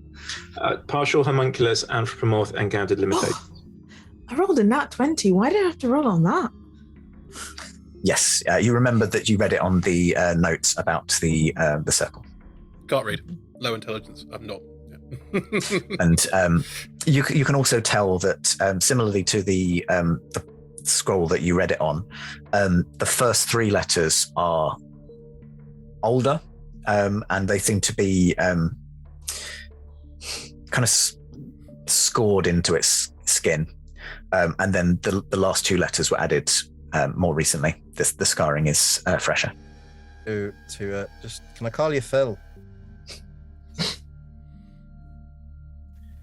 Phil, do you know if there's a way to cure this business? Is it back the way we came, or is it forward? Nod for forward. All right. And if we see any of those cat things that have been torturing you on the way, would you like us to take care of them for you? That would be my absolute pleasure, Phil. The homunculus is doing a lot of nodding for everyone that can't see. Yeah, very good point. Birds are just creaking. But Barley will approach Phil while Eltrion's having this conversation and just say, did the cats scratch your armor, Phil? Phil nods again. Phil, do you have any weapons or way of fighting back? A bodily shake of its head from the base of its neck. I'm going to look to the others, and I've got a spare axe, a hand axe, Phil, and I'm going to look to the others for approval whether to give this hand axe to Phil. Should I? Okay. Out of character, I have opinions. In character, I have no opinions. Just like I'm just innocent. I'm gonna give Phil a hand axe. Yeah, give Chucky a knife. Seems great. Whatever happens. This is spare. You can have it. I've carved little birds into the handle. You'll see them there. It grips the axe tentatively in its hand, which is quite cumbersome. It's not it's not proficient. It doesn't really know necessarily what to do with it, but it is at least something that it can use. It kind of indicates the door, and those of you who rolled investigation checks, who kind of rolled? I don't know if I rolled one. I rolled the wrong check. Oh. No, I just mean I rolled that nat 20 on the history check. What it could have been a really good. You'll get more of them later. Don't worry. Will I? Chances are.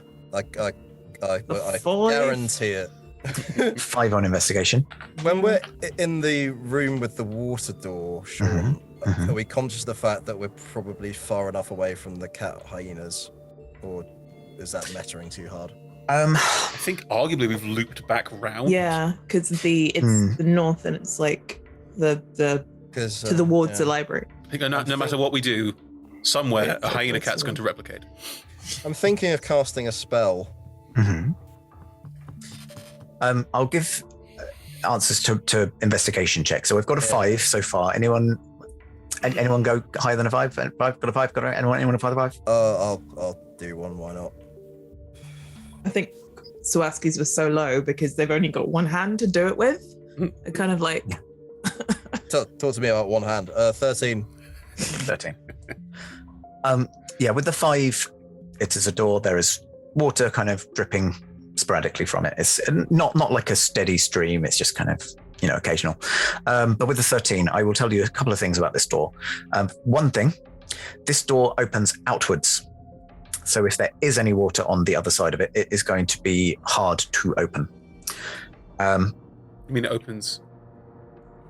Out towards the water. Towards the water. Oh, sorry.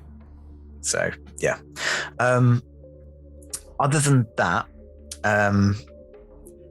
you can studying the water and where the kind of water's dripping from, you reckon that probably a large portion, if not all of this door, is going to be hindered by the water. Everyone, I am going to cast a spell, and while it's active, I want you to ask Phil as many pertinent, that means useful, Murine, questions relevant to our current situation, and I'm hoping that this will give me a greater understanding of exactly what is going on in your mind, Phil, so that you can communicate slightly more to us about what lies ahead and exactly how to overcome it. Does that sound all right with everyone? It does risk another replicating hyena, but I guess at this point, in for a penny. So we're not going to open the door? In a moment, Murine. I just want to try and get an idea about what's behind it. I'll cast Detect Thoughts, Sean. Mm-hmm. For the duration, read the thoughts of certain creatures. Can focus your mind on any one creature you can see within 30 feet of you. Does Phil have an intelligence of 4 or higher? Yes, Phil does. Then it will work. I'm just going to read out the description just so everybody knows how to shape their questions. That's all right. Initially learn the surface thoughts of the creature, what's most in its mind at the moment. As an action, you can either shift your attention to another creature's thoughts or attempt to probe deeper into the same creature's mind. If you probe deeper, it must make a wisdom saving throw. Presumably it can fail if it wishes to. You can gain an insight into its reasoning, if any emotional state, and something that looms large in its mind, such as something it worries over, loves, or hates. Either way, the target knows you're probing into its mind. So I will actually ask Phil before I've cast it. Is that all right with you, Phil? To try and get a better understanding about exactly what's going on. You get a nod. So that is cast. So what I'm hoping is I'll be able to see like some images or some shapes or some understanding of exactly what hazards there are ahead of us, if that makes sense to everyone, which will be shaped by the questions that we ask. So people want to ask any questions, go right ahead. Otherwise, I would just start with basically like what's behind the door. You get the image of a staircase ascending that is completely flooded with water.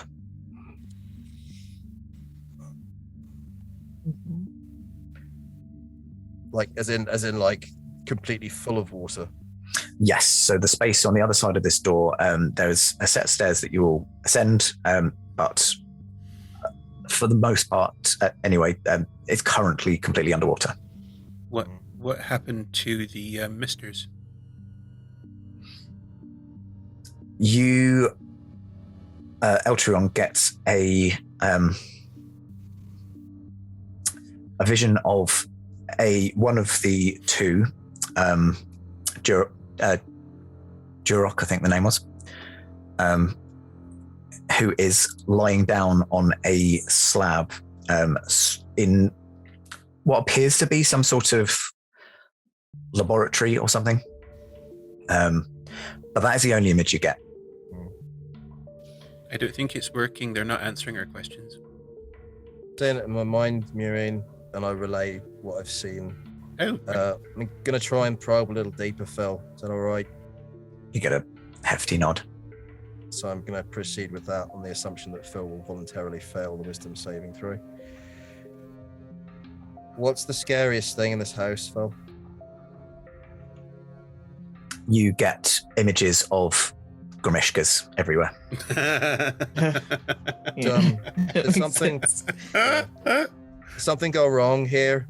Is one of the masters trying to save the other one?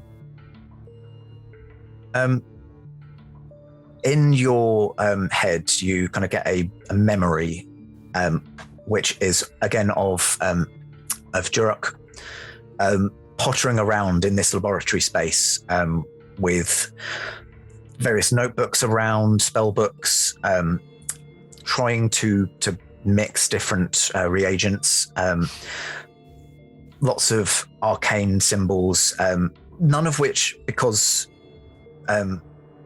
Phil doesn't understand, you don't kind of get a sense of what they mean. It's kind of relaying as best as it's understanding, and it unfortunately doesn't really know what's going on. But that's kind of the image that you get. My mind to your mind, your thoughts to my thoughts.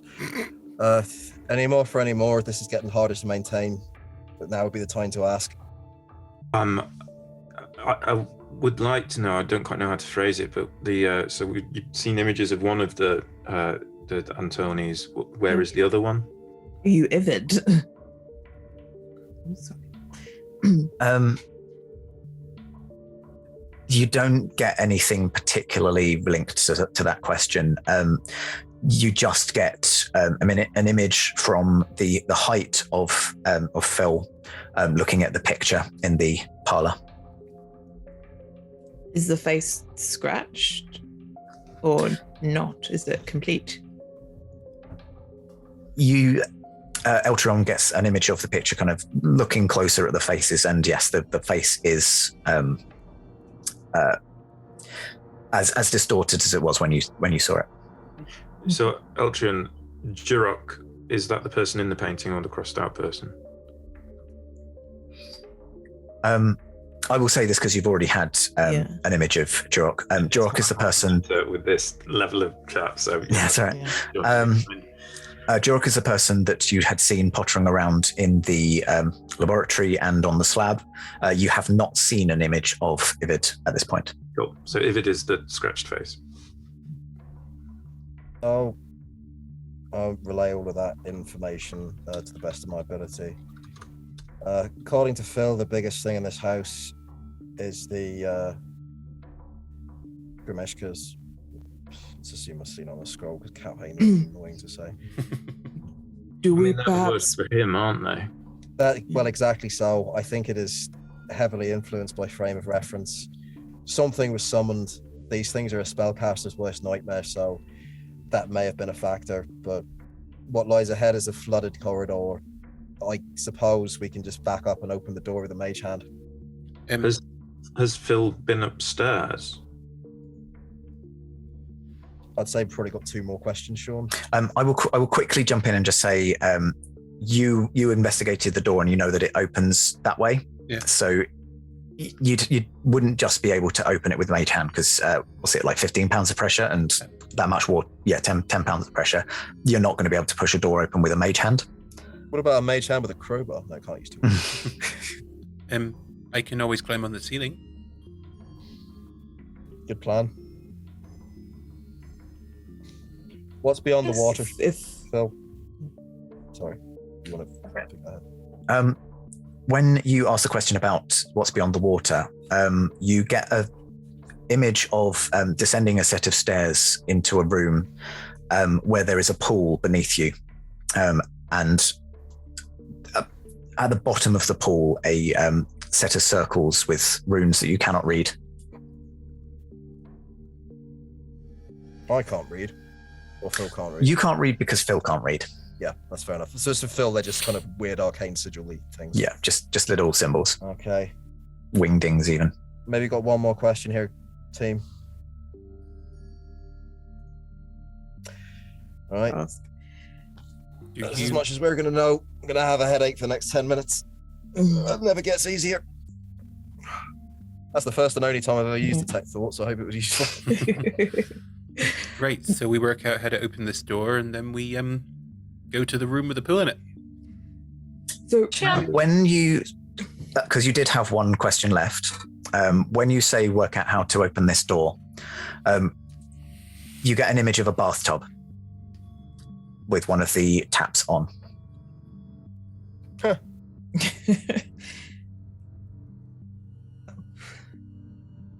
don't know what to do with that.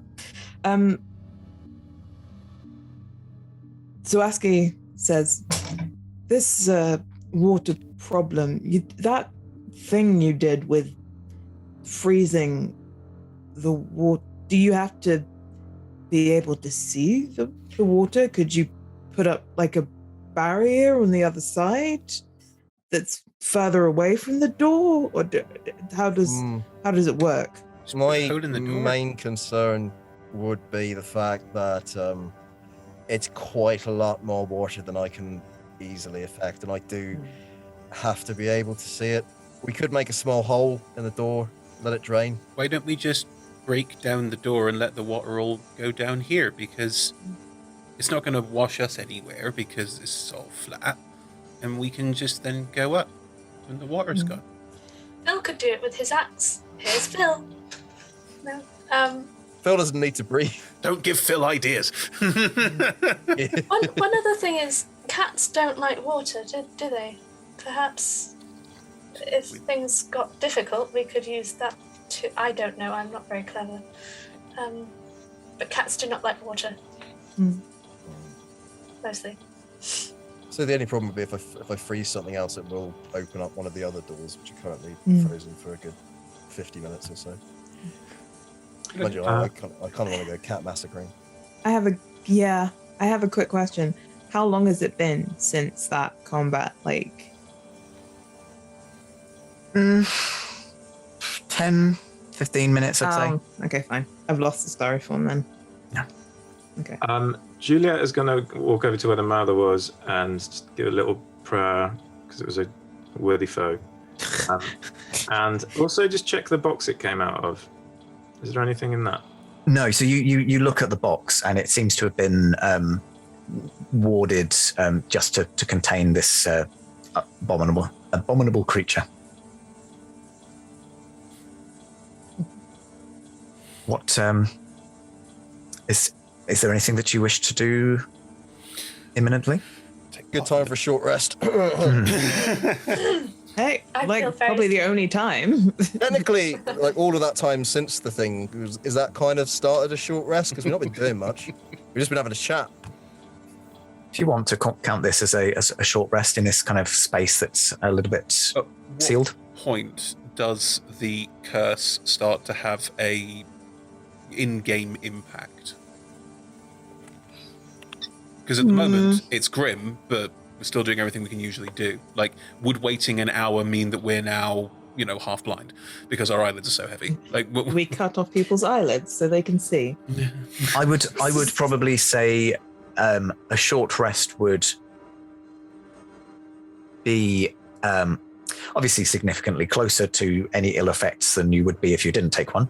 Sure. But doable. I would probably advise against the long rest. Cool. Okay. Then I'm fine for a short rest. Everyone else is. I think it's Yeah. probably going to give us more benefits in terms of being able to use hit die and recover. None of us have things. really lost that much health, but yeah, I see your point. Excuse me. That was from 2 sessions ago. Come now. Yeah, I know. And I'm still like on a third of my health. Okay. So Okay. Well, if it's sounding like you might go for a short rest, then that sounds like an ideal point to have a pause, have a cup of tea. So as the party kind of bed down and start to consider their next moves, one thing that I will say, you may all level up to level 6. Hey. Oh, cool. That is another thing they're going to be spending your break doing, just reading up on your new stuff. And yeah, we will catch you in 5 to 10, depending on what the editors decide. And yeah, let's see what the party do next in the Lonely House of Neverwinter. Ooh. No, hold up, do they not get anagrams? Sorry. Oh. You brought me back in the room. Sorry. Yes, good point. Yes, you do get an anagram. You haven't read anything today, but thankfully, you read several things last session. So, which does mean that some people may have had a week in which time to go, that wasn't a pun, it must have been a thing. Yes, it may have been a thing. So there were 2 books that did not have pun authors. They in fact had anagram authors. That was the book Finished Business, The Handbook for Diviners Who Know Too Much, which was by Lance Buttle, Lancebuttall. And you're saying that's not a pun? No, that was actually an anagram. And then the other one was Hidden in Plain Sight, 101 Ways to Get the Most Out of Your Demiplane, by Olive Boucus, Oliveboucus. So 2 anagrams for you for this week. Let's see if our team can get the prizes for our anagrams. And this time we will see you after the break in the lonely house of Neverwinter. Ooh.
Hello, everyone, and welcome back to the Lonely House of Neverwinter. When last we saw you, the team had just finished off the gibbering mouther, which was threatening their very existence.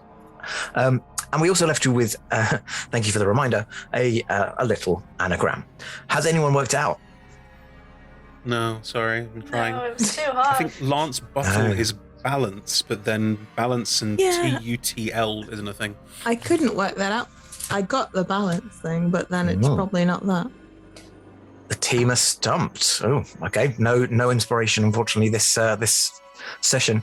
The two anagrams were, so we had Lance Cool. Bottle, blatant clue. Oh, go to hell. And Olive Bucas is obvious clue. Oh, I like you, Sean. I'll let you read into that, we won't. So we're on a demi-plane, everybody. Finish business for diviners. Okay, hidden in plain sight, demi-plane thing, and finish business for diviners. I can't. Who? I probably didn't point out, but hidden in plain sight is obviously a pun on plane, Plane. Yeah, no, we got that. Good. But for anyone who didn't. Oh, okay. Otherwise, I'm just mansplaining my jokes. Sorry. No, I'm just trying to make myself feel better because I did not get your. well, chat, if you got it, congratulations. Yeah. Stumped in the room today. I wouldn't have got that if I'd used clairvoyance. Better luck. Well, better luck next session. Okay, so you are on your long rest. As you Short rest. Short rest. Yes, you're not getting a long rest. Those 8 hours are not gone by. You wake up to find your orifices entirely sealed. No. Is anyone doing anything during the short rest? Trying to pee and realizing that I can't. Just forming a balloon. No. Oh, God. Just poring over the scrolls that I think I was given, and just seeing if there's anything in there that I've missed. That's exactly what I'm trying to do. Hey, pouring. Yes. Okay. Well, as you near the end of your short rest, can I just get Barley, Eltrion, and Murine to make a Constitution save? Yes. +3. 7. Oh, am I near John? Yeah, +3 to all of you. You're all close enough to John. Nice. I can 17. give you an order like a D6. I think. You're going to give Murine? Barley a... Oh, what was Murine on? I'm currently on 7. Even being close to our newly leveled up Paladin. Yeah, that's plus everything. Yeah. So I okay. I will roll a D. I don't have a D6 on me, so Hang on, what I did you will see? roll it on the 17 with the aura bonus. 10 with the aura.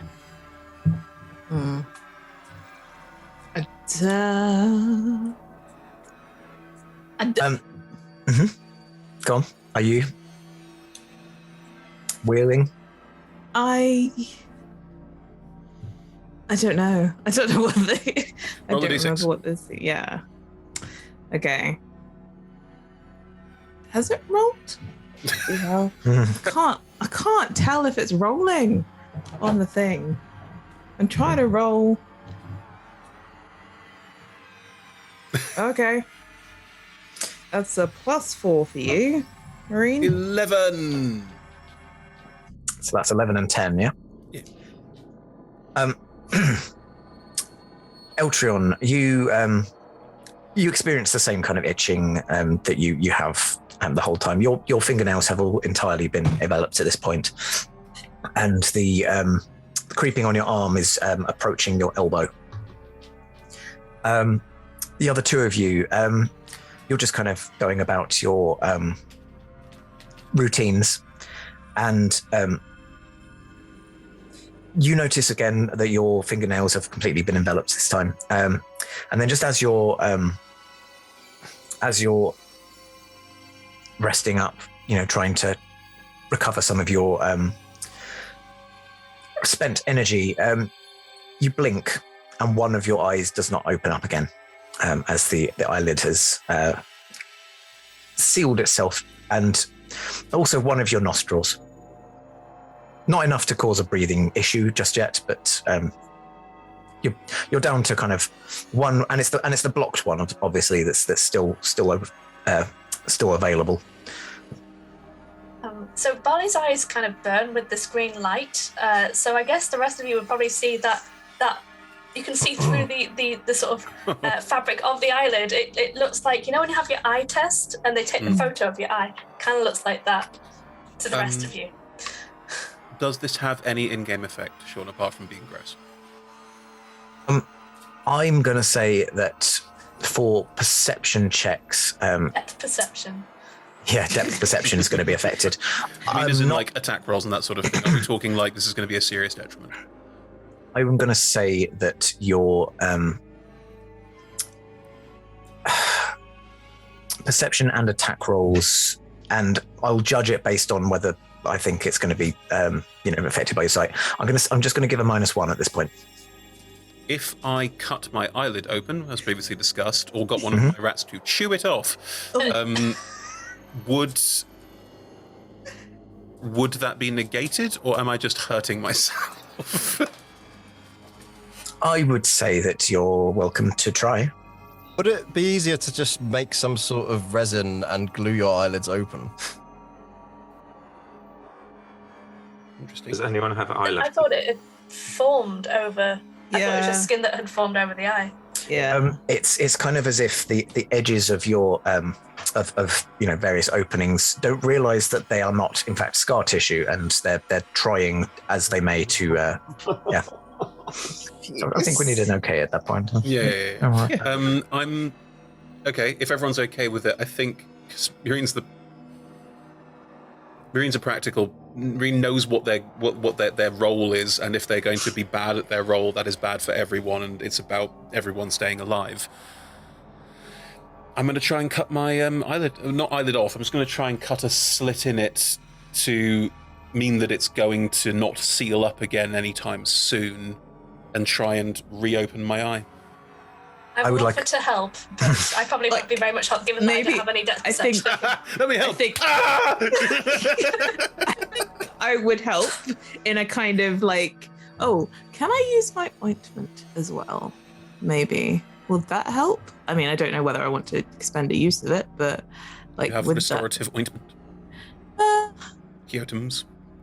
Make sure that the holds faintly of aloe, the jar and its contents are held. As an action, 1 dose of the ointment can be swallowed or applied to the skin. I mean, it's a lot of hit points, so like. I don't have any hit points. Yeah, ceases to be poisoned and is cured of any disease, but this is a magic. It's a curse.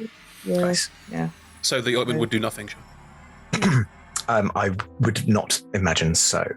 Can I just medicine check or like something to help Murine do this delicate surgery? Yeah, I'd say if you can roll high enough on a medicine check, then I you don't can. suggest doing a check. I just want to help. And presumably you have yeah, guidance. this is a 21, so. Yeah. Oh shit! Yeah, I could have done guidance. It's a spell. Are you doing it for me, please? Well, no, it's a 21, so I could. Would that be okay to do it for them? I would say that either you can just do it. Mm-hmm. I mean, you've given the help action now, so I would say that Murine can do it with not literal guidance, but with some guidance, and could roll it with an advantage, and you won't have the -1 because you're trying to cut a bit off your own face anyway. So, what am I doing to cut things off my own face? sleight of hand. Okay, I'm also going to guidance this. I took a level of rogue. I've just given myself excellent sleight of hand. Yeah, you've also got guidance, so I think that's okay. I was between that and an attack on your own face, and I decided sleight of hand. Okay, I will take my. I don't have a dagger, so I'm using my short sword. And do I? Someone give that rat a dagger, I please. give you my dagger. I give you my dagger. That's part of my help. That's the help. okay. Oh. Thank you. And I will carefully score open my own eye. Okay. What did you roll on the sleight of hand with advantage? plus a d4. It's 3, Roll a d4. right? Oh, that's saving throws. Yeah, plus stuff. Am I rolling plus stuff? Please tell me I'm Roll rolling a plus stuff. d4. No, it's saving throws, not ability check. Sorry. No. So this is the guidance. I thought your guidance was to give me a dagger instead of me using a short sword. No. I gave you advantage with my medicine check. But you use your action to And- do so. Oh, right. Okay, never mind. I think advantage generally is better than guidance. It is. Although- It's +5, mathematically speaking. Mm. Right. I have rolled a non-natural 20. Non-natural 20. Ah. I would say a non-natural 20 is probably enough that you do manage to make enough of a cut. Could you roll a d4 as well, actually? Because this is going to hurt. Oh, sure, yeah. I think we knew that. It was a d4 to keep your eye. Right. 1d4. 3. So you, 3 points of damage, but you do manage to more or less cut your eye along where the eyelid would have opened anyway. Most of the eyelashes are on the right side.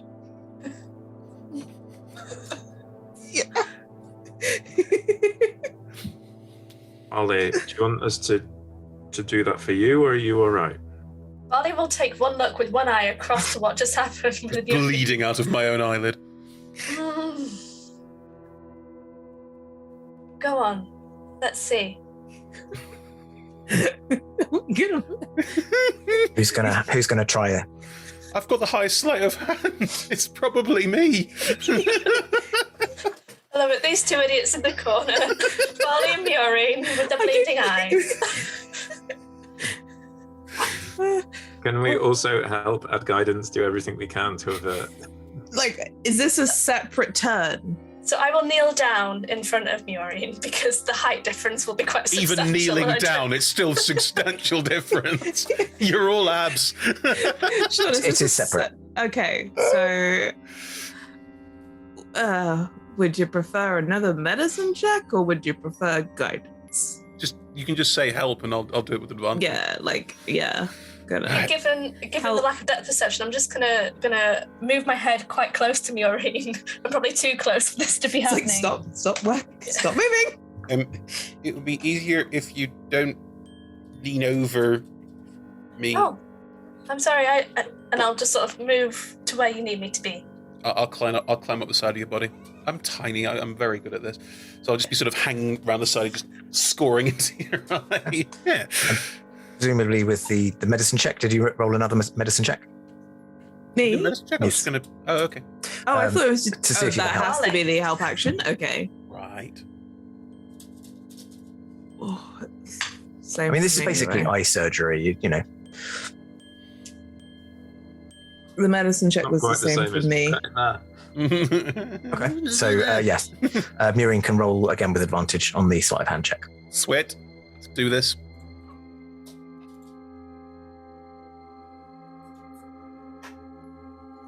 Nice. 22. 22. Yes. So slightly easier because you're actually able to see what you're doing. You do manage to make the cut and along the seam and adjust the right depth. So yes, you have use of your eyes again for now. Can I also score out my nostril? I'll just move this way. Make the D4 damage as well because that is going to hurt. And I will roll the nostril damage into that as well. In which case, I'll just sort of puncture the nostril because it's a nostril. Just like we've been stabbing, like all Sort of the a gentle, tests like- we've been doing. like a sort of gentle stab through the nostril and then sort of use a finger to sort of wind it Like around. opening a coffee lid. Like opening a coffee lid, exactly. Bursting a bubble tea. Oh, that's the worst one. That would have been the eyeball, let's be fair. Murine, can you do mine for me as well? Oh, sure. And then there's just a little finger going up to my nose. I think that's my brain, Murine. Really? My fingers are not long. Like a PCR test. I give you a PCR rudimentary test. PCR test. There you go. Oh, all the trigger warnings. Sorry, Oh, chat. boy.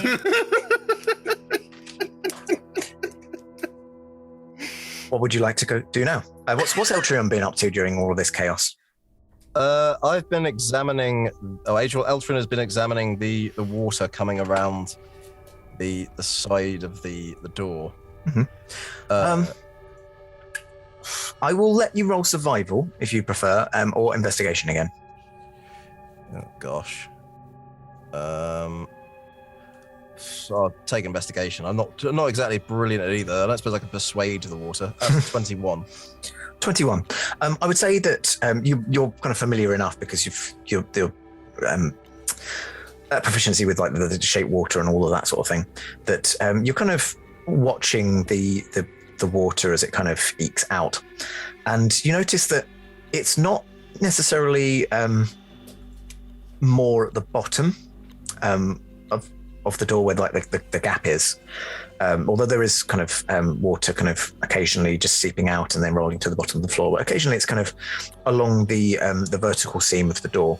You just at random points you just get a droplet and then it drips down the wall.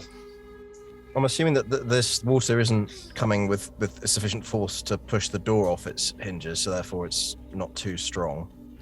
Doesn't appear to be, and you're also aware that the door is kind of being held in place by the I don't know what it would be called because I'm not a carpenter, but you know the door opens towards the water, so it's kind of got the frame keeping it in place. Would I be able to, and this will be entirely your ruling, use shape water to what's the word I'm looking for? To meddle with like a 5-foot cube of the larger body rather than like the whole body itself, to try and almost convince that part of the water to flow in the opposite direction, to try and make a little gap behind the door so we can open it. So, firstly, would you be able to remind me how many ongoing effects of shape water you can have at a time? Because you do have 2 at present. Oh, they'll have already gone because of the end of because they only last for an hour. Interesting. You know. In that case, those of you with a decent perception score, I'd say 12 and up, you can see that there are kind of little weird cat-like arms trying to reach underneath the doors at this point. Oh, have you seen the video of the cat reaching under a door and pulling one of the metal bits and just bing, putting it back into place? Is it that? And seeing these things, the homunculus does kind of retreat back into the corner, shutting the door after it. Hang on. Mm-hmm. I'm not smart enough to do this. You should leave that door ajar, because otherwise where's the water going to go? I don't think I think we're in the main room at the moment. We've not. The consort just went, nope, and closed the door in on itself and left us all in the other room. Basically. I think we're in the side room, right? With the water door. That side room is not big. Maybe 10 by 5. Yeah. It was 20. It's 20 by 5. The side. So Still 20 by 10 even. Still that weight of water. I am assuming that if I can hold the water away from the door, then I can hold it there consistently while we work out what we want to do. I'm just looking at shape water now. Yeah, a lot of it seems quite discretionary. I was looking to see if Crawford had ruled on anything, but nothing relevant to. No sage advice.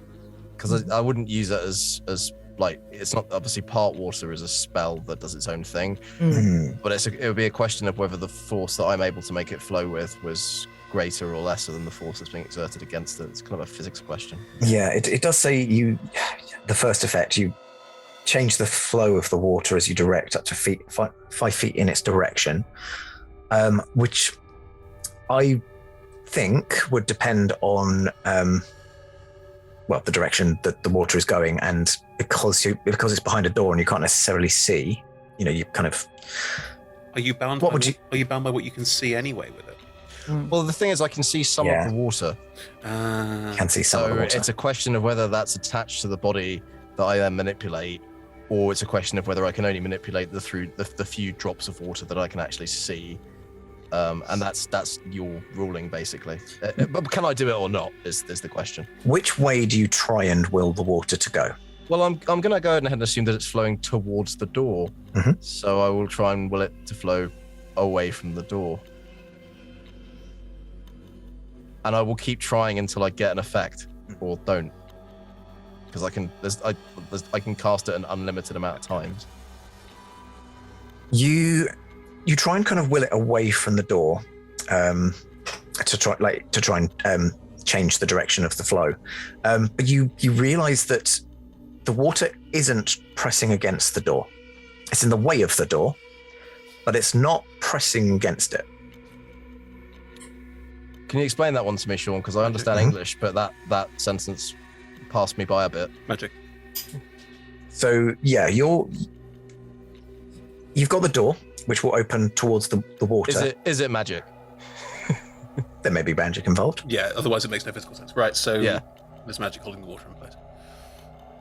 What was it that Phil? What was the image he had? It was a bathtub, wasn't it? Flowing. Yeah. Do we need to turn the tap off? Or do we need to turn the tap on and let it flow? Yeah. Is this the bathtub, or do we need to use this water to fill the bathtub? It'll be Do we some need kind to- of with some kind of pipe or leak or something. Is there- In Mirine's mind, this is a simple problem. Why don't we just break down the door? Because if we break it, then the water will flow out. Right, It so doesn't seem to be responding to flowing as one would expect. What does that mean? Something's holding it in place, and it isn't natural. So if we broke the Right. door, the water would just be there. We can swim through the water. It's fine. here, if it's magic water, and them little bastards out there, they love magic. If we look after Phil and keep him away from Phil, can we let him in? Will they drink all the water and piss off? Might work. It feels a bit kill or cure, if I'm honest, letting them all in. But I just wondered. How many of them are there out there now? Because I did some magic while we were fighting the. There are, Oh. so judging from underneath the door, there's 16 boars here. Probably a lot more from the sounds of it. I don't know. But is that one paw per thing, or is Don't it know. like? They all look the same. They might all be doing this. They might be doing this. They might be this. Perfectly frankly, if I see one, I'm killing it. Mm. No one's hurting my Phil. Well, someone got fire because that door is made of wood. I'd like to examine the hinges, Sean, and see if it's possible to just lift the door up off them. If it's opening outward, then the hinge is on the other side of the door. Can I put a crowbar in it? You could probably find somewhere to try and. Yeah, you could probably prise the door somehow. Who looks the strongest in the party? Is it Juliet or Barley? Must be Juliet. Definitely Juliet. I'm -1 strength, so. Juliet, I'm +0. Aye. can you give me that? Yeah. Push on this. Right. How do you carry a crowbar? You're a twig. Because sometimes I need to, like, get into places. Is that like half of what you can carry? Is this one crowbar?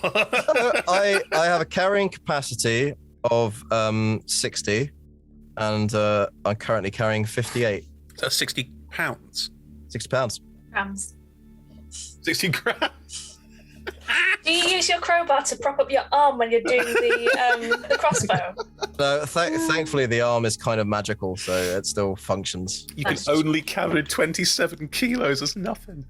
Thankfully, your arm doesn't count towards your carrying capacity. No, magic. Oh no! It counts as part of my body. Hang on. How do you hold up your own weight? You must weigh more than 20 kilos. How do you carry your own weight? Well, it's on top of my weight, Sure. so it's weight carried specifically. Look at this hand waving. But I probably only weigh about 45 kilos, something like that. Very So- slightly built. Is Juliet going to try to prise the door? Yes, she is. Okay, I give me will a assist.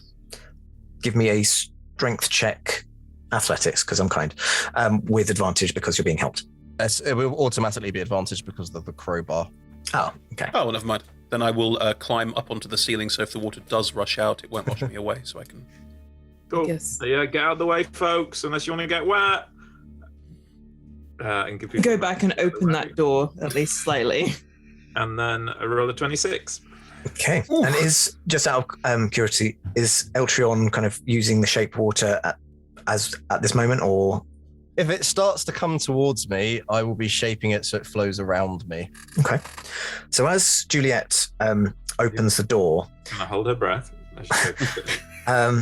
Eltrion is kind of using shape water to change the flow. You kind of move the water around the door as it opens, but the wall of water stays where it is. In fact, the rippling on the surface is almost as if you're looking down on a pool of water rather than across at one. Huh. Should I go take a look? I can swim really well. By all means. We know the lab's through there somewhere. I'm going to, dive is a weird word in this case, but sort of swing myself in from the ceiling. Mm-hmm. And start swimming up. Okay. Can I... I roll This is a stealth. weird one. Oh yeah, you may roll a stealth check. Yes, absolutely. And can you also roll me a 12. Rolled a 2. Okay. Can you also roll me a survival check? Sure, I now have expertise in that because of my rogue level. Nice. Probably should have tied a rope around your Yeah. 28. Just saying. So with your 28, you kind of swim, and you can see that the door opens outwards into a little bit of a level area, and then stairs that climb up. And as you're swimming up this staircase, you notice that you get this distinct sensation kind of in your core, where it feels like your center of gravity has shifted so that you're not swimming up anymore, but you're now swimming down. And you swim down into this room. It looks exactly like a flooded room of a house, but everything is on its side as you would experience it. So I've turned through 90 degrees. Effectively, yeah. So my center of gravity has turned through 90 degrees, but everything is still where it should be on this plane of gravity. Yeah, so the room is flooded as if it's just been flooded with water. So the water is sitting as if in the gravity that I'm in at the moment, but the objects in the room are not. The objects in the room are kind of in this weird limbo state of half being, half kind of floating in the water, but also, yeah, kind of fixed in place. Okay, if I was to look up, as in where the surface of the water should be, I've swum down the stairs. Is there another up? Is there another surface that I can see? Yes, you can see another surface. And it's in what I would perceive as the wall sideways.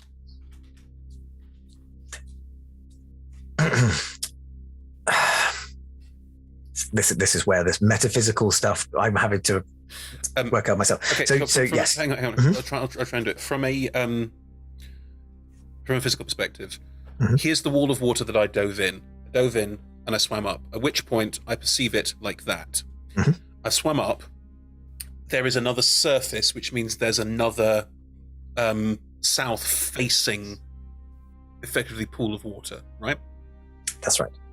Can I swim to the south-facing pool of water and poke my head out? Yes, you may. Do I feel like I'm about to fall towards what I would perceive as floor? You do not.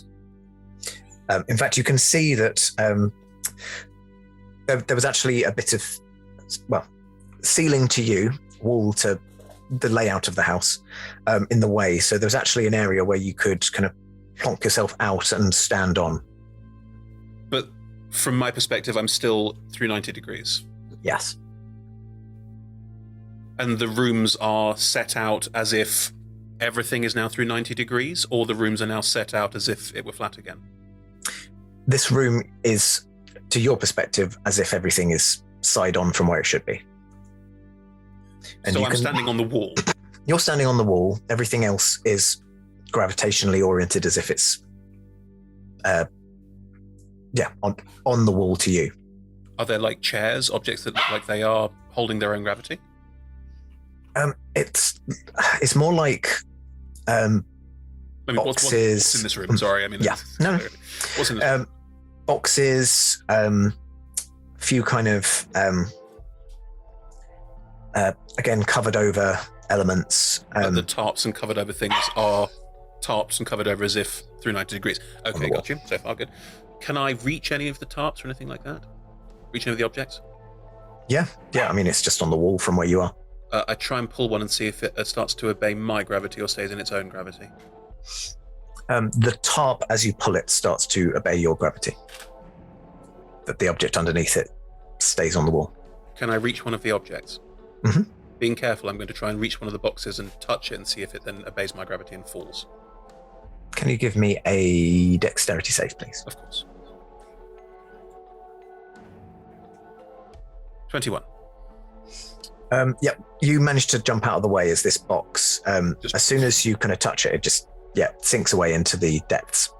Oh, it falls in the water, just... bloop. Is this a doorway that I've basically stepped through? This pool is a doorway? Yeah. Okay. And the box is heavy enough to sink? It's kind of... and I'd say that this one is floating, actually.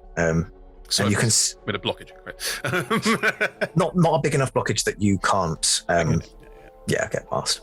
You're in the U-bend. Breaking my brain. Are there any other doors in the ceiling or other walls of this room? Looking up to what you perceive as the ceiling, yes. You can see a window. It's kind of the ceiling slopes as if you kind of reach the top of the house, more or less. So one of the walls slopes.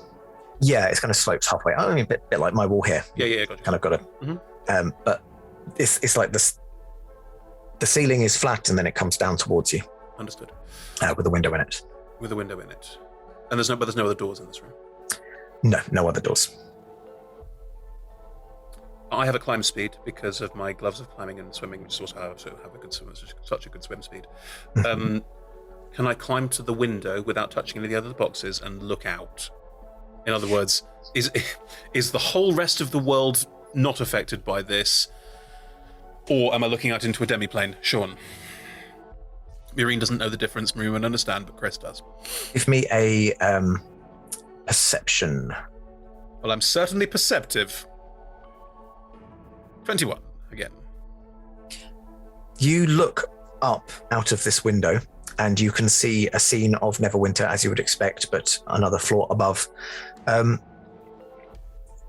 of mid-morning probably by this point. Not sun risen, but through the night. Sure.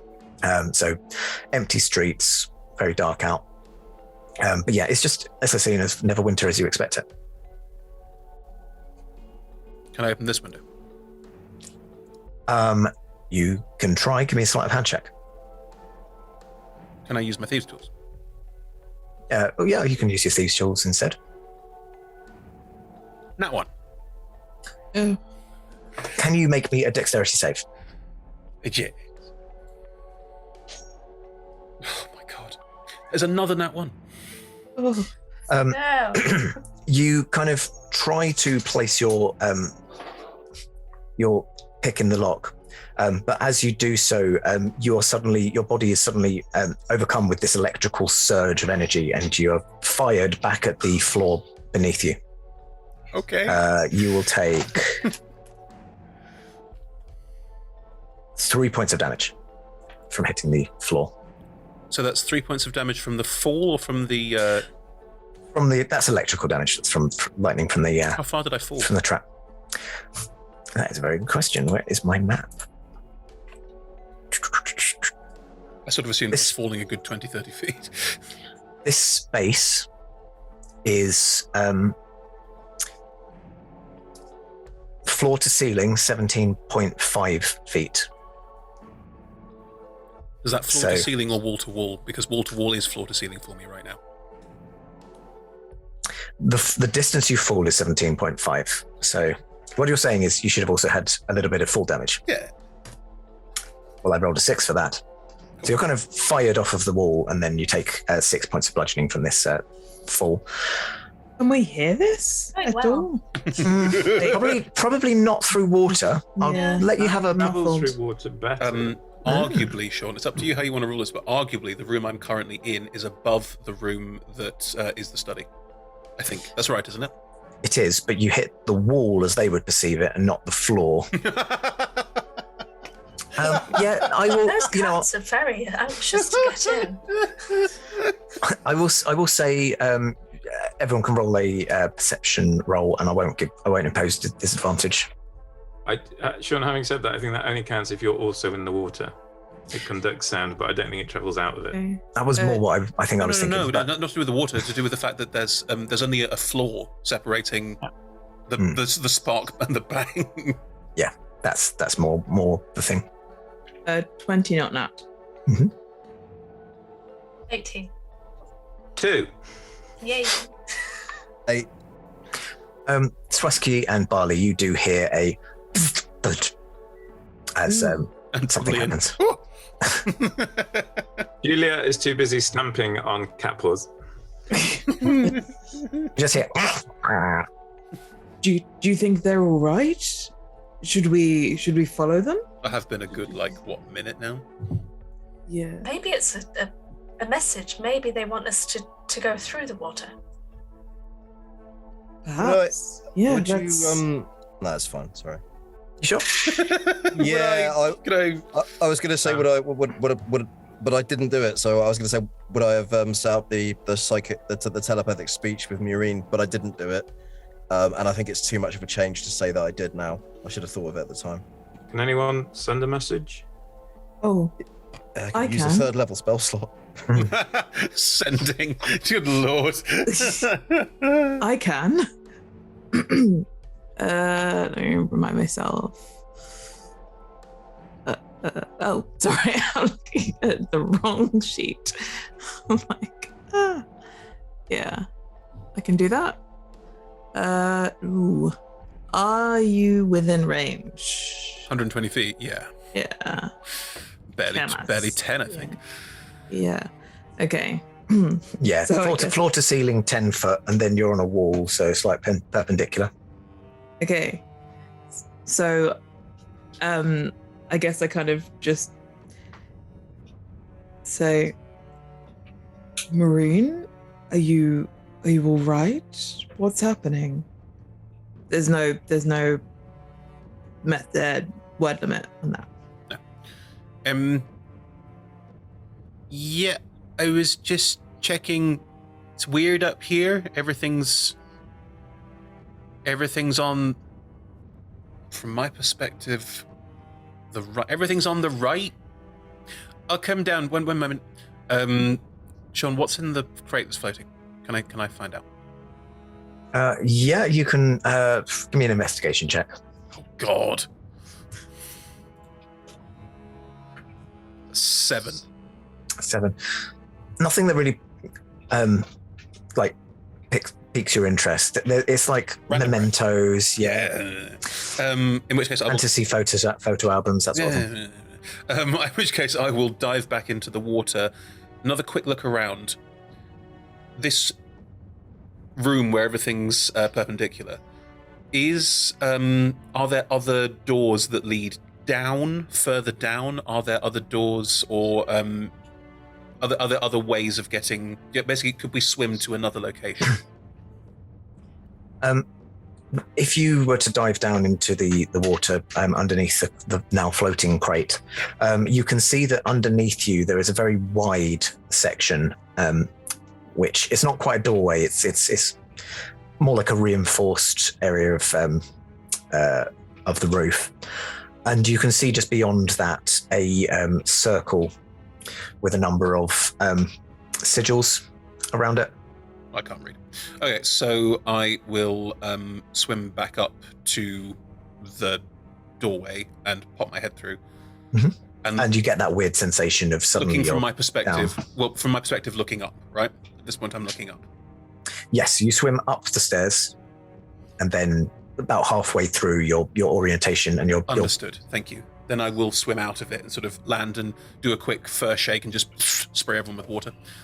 Oh, sorry. So it's all water up there, and everything's different. Like it's a different angle. It's like you're floating in the water. I mean, what do it's you like mean? it's like you're standing on the wall, Right. and it's like the this water is like up. It's like the surface, and there's another surface, and it's another room that's right above this one. It looks like it's full of just boxes and stuff. There's a window, but it's also trapped. Did it look like the Like, No, it's fine. You don't need any help? Or? No. Okay. Did it look like I don't know. Did it look like what Eltrion described that Fel had in their head? Well, there's no bathtub, but there are rings with squiggly lines on them. Right, would you call them runes? I assume they're runes, I don't know. Right. This would spark a memory with Eltrion. Yeah, because we had the circle before. Downstairs. Yeah. How's everyone with water and swimming? Phil, do we have to go through the water or can we turn it off? Phil kind of doesn't know how to respond. I mean, Phil, can you show us the way? Saucy. Can you nod if we can turn it off? Phil nods deeply. Can you point us in the direction that we need to go to turn it off? Phil points towards the doors where the Grimishkas are trying to get under the door. Oh, fuck that. I don't know. I feel like Well, I can... we have a bone to pick with them. Well, hang on. I can swim really good, so I can go and do things up there if you need me to do things, but if you tell me what to do, I can do it. I feel like without being to see those runes, it's difficult to know how to proceed. I also feel like those creatures are going to become an increasing problem for us trying to find our way back out, so maybe we deal with them now. Or perhaps I'm probably not strong enough to swim up there, but perhaps one of you could and then pull us through? I could put a rope through, sure. What do we think? Kill the hyena things or continue on? I think either way, they're going to be a problem. But Phil, do we have to turn the water off to proceed, or can we just go through it? Not if we have to turn it off. Phil shakes their head, yeah. Okay. Well, I guess then if we find a way through, but if every time we use a spell we're going to be making more problems for ourselves on the way out, that is a serious concern for me. Because if I'm spending all my time shooting crossbow bolts, I'm going to run out very quickly. I mean, they weren't that dangerous, they were just annoying. 5 or 6 of them might be annoying. No, have we? 200 of them might be dangerous. And they might be mugging us for our magic bits on the way out. Would I just be able to inspect the box again that held the gibbering mouther to see if it has any magical properties? Okay, give me an Arcana check. Love if you could just trap them all in the box. It's 22. It looks like the box itself wasn't magical. It was more that it had the kind of warding scroll that was keeping its contents sealed. Do we have anything? There's all the scrolls. Yeah, but how big is the chest, the box? The orrery, the whole thing itself, probably, I mean, fits within a 5 by 5 cube, so probably 4 by 4, something like that. We could get one in here, I'll suggest to the group. One. We could let in a few at a time and just take care of them. By take care of them, I don't mean give them a cup of tea and a nap. Why don't we just try and... I What's reckon true? what we can get... getting through the water, we could, if you can. It's not like swimming's difficult. Like we can. Everyone can do it a little bit. Just and there's Looks another. at hand, looks back. Everything's relative, Murray. Is your arm like? Would you sink? Do you sink? I mean, I'm wearing quite a lot of sheet metal. You wear it so well, Juliet. Okay. Eltrion, can you remember what these symbols were? I did, because I remember saying that I actually made a copy of them. So I have that on a sheet of parchment. Right, well, if you work out what I have to do, I'll just swim through there and do it. I can... Do I have any clue what needs to be done, Sean? One of the runes says, open. Or flush. What about if we just hold open the door a little bit and let them in one at a time and just cut their heads off? That's what I was thinking. You see, these things are going to be a problem, and it might take us a bit of time, but I honestly think at this point, we got to dispatch them. Okay, if you want to do that, I'm going to go swim around upstairs and try some stuff out to see what happens. Do you have any rope, Mureen? Yeah. Of course. Do you have a hammer and pitons? What? Or pitons? What now with the? Yeah, I've got hammers and pitons. Maybe we can just try making a little rope pathway. If you hammer the rope down at the other end and then knock it in along the way, we Okay, can I can sort do of that. pull ourselves along. Sure. Meanwhile, me and Juliet will get to some slaying. I'm not going to go through If the we rest need of this to. campaign afraid to cast a spell. I'm not going to do it. If that means we have to take, we don't have to do the whole combat, but these things are going to get killed. Yeah. They've annoyed me now to the point where I don't really care what happens in the rest of the campaign. I'll die as a fleshy monster, safe in the knowledge that I've at least fucked a few of these things. Up. Fuck them up. Don't fuck them. I would say that if your plan is just to kind of, bottleneck them and just let a few in at a pick them time. off with arrows. Yes, I Critical will. Out the line. door. I will get out my Hexblade weapon, my packed weapon. Yeah, it's going to take some time to set up the rope bridge, so we might as well clear the path out. Do you know what I mean? With that party now. Yes. I didn't who we want are. us to become this party, but technically we're not morals. murder hobos because we're staying in the same place. And It these had things, to happen. We they're an avoided it for exponential problem. ages. The sooner we deal with it, the better off we'll be. Okay, well, I don't want to have to kill them. You- Them in with a couple of You've turned the scrolls. tap, and now we're like, yep, let's kill everything. Everyone's got a limit.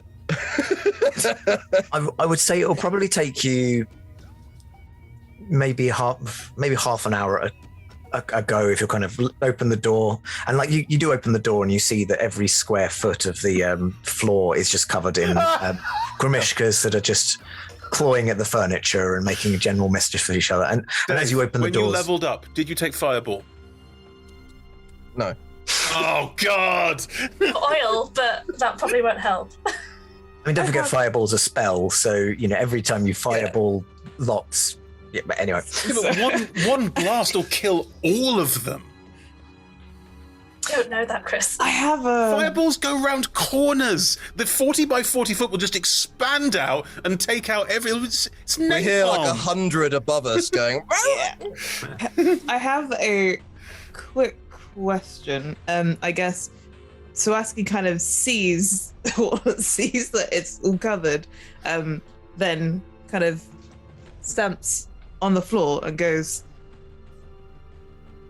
maybe we just go down instead of going through that. Yeah, we just dig a Like- hole. We just make a hole in the floor and go down that way when Are we're we- through leaving. the floorboards. Yeah. Are we not I clear? don't think that- though the problem is that they're blocking Physics. the way because we're gonna go on the rope bridge. Though if we got rid of them, we could go through. No, it's for when we get out. Like instead of going Why through the library. Why not just No, Why don't we just ignore make a hole? Elton's worried about the effect when they split when they have magic. We just want rid of them. Yeah. Yeah. No, but let them. Who cares? Doors are shut. freeze them shut again, Dave. We don't need shape water anymore. So they can't get we- through there, and we'll just slowly have this ever-growing pile of Grimishka that they'll eventually kill themselves by that a thing? suffocation. Why is that a thing that you want? Because we can then progress instead of spending hours killing random Grimishka. I'm not saying that we have to give issue the whole combat, but at this point in time, it doesn't make sense to let them continue to exponentially increase. We don't know how physics work. We don't know if we can get out. What we do know is that we're a party of pretty much casters, and every time we cast a spell, we're making another problem for ourselves. I am fed up with being hamstrung in character and out of it. I want to kill these fucking things. We don't have to do it, but I think the logical case in character is there. Okay. To clear the space. And also, we might just run into the button that says tap off. Yeah. Because we can ask Phil to show us once the way's clear, because Phil's obviously terrified of these things. I'm concerned about Phil's feelings. You know, poor old Phil's been tortured for years by these bastards.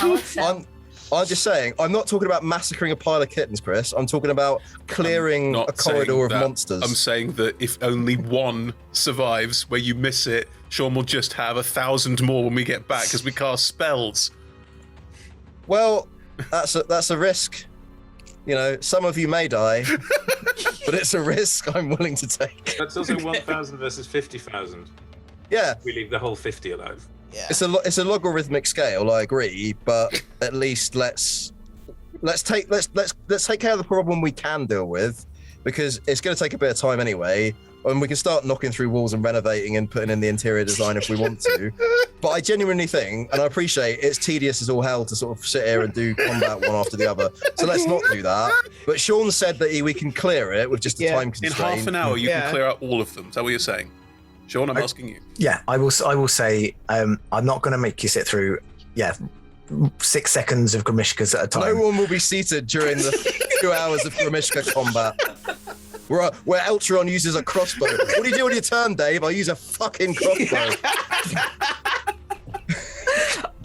If you want to commit, Shaun of the Dead in the Winchester where they're all there. Don't stop me now. That's going to be us. That's a musical montage. Yes. Cue up some death music, please, producers. yeah, I will say if you're committed to this path, then you can spend some time just clearing the path. The first floor of Grimishka's. Meanwhile, Murine is creating a little rope bridge with the pitons. I mean, that'll take me all of 5 minutes? For the remainder, can I fossick around the submerged room? Yeah. Yeah, but the last thing I have to say on the matter is we don't know that Grimishka blood isn't the antidote to this curse. Until we're bathed in it, how will we tell? Right? Eltron's an empiricist, that's all I'm saying. And now over to you. I think probably we've got the mass extermination of the Grimishkas going on this floor. This House of Horrors, is, what do you do? Just get the Ghostbusters. Get the flamethrowers. I think that's probably a good time to take up our leave for tonight. leave the party with their few at a time, close the doors, hack the heads off, right? A few more. And we'll see what you get up to next week. Oh my god. I need another short rest after this. My arms are tired. All you were doing is holding up the door, Eltrion. That's all you were doing. Hold the door. I think that's all Hold it the takes. door. It's an open and shut case of Grimishka. Me, I'm Homicide. tired. Right. Thank you, everyone, for joining us for what turned out to be a much more hilarious episode of this cosmic horror. That was, tonight's show, but yeah, there you go. If you'd enjoyed tonight, we play every Monday and Tuesday from 6 p.m. This particular show is on Tuesdays, 6 p.m. GMT. Other time zones are available. And then we have the Reaping of Golden Fields on Mondays, 6 p.m. GMT. We also have Talk Together on its new time slot of Fridays, I believe. Fridays at 6 p.m. GMT. Other time zones, +8 or whatever. I'm not going to tell you where you live. and all sorts of other fun things that we do. All of our shows are streamed at twitch.tv/rolltogetherrpg, and you can find all of our content archived at youtube.com/rolltogetherrp. There are also podcast versions of all of our shows available everywhere. If you wish to rewatch the madness, you can do that there. Just search for Roll Together RPG. A massive thank you to our D20 Club on Patreon. There'll be a link in chat now, so please do join them because every penny helps us to make all of the content that we do. And big thanks again to our sponsors, Hero Forge, Ultra Pro, and Elderwood Academy, and our supporters, D&D Beyond, Idle Champions of the Forgotten Realms, Warriors of Waterdeep, and Level Up Dice. And don't forget, we're all over social media as Roll Together RPG. Thank you for watching, and we'll see you next week. Bye.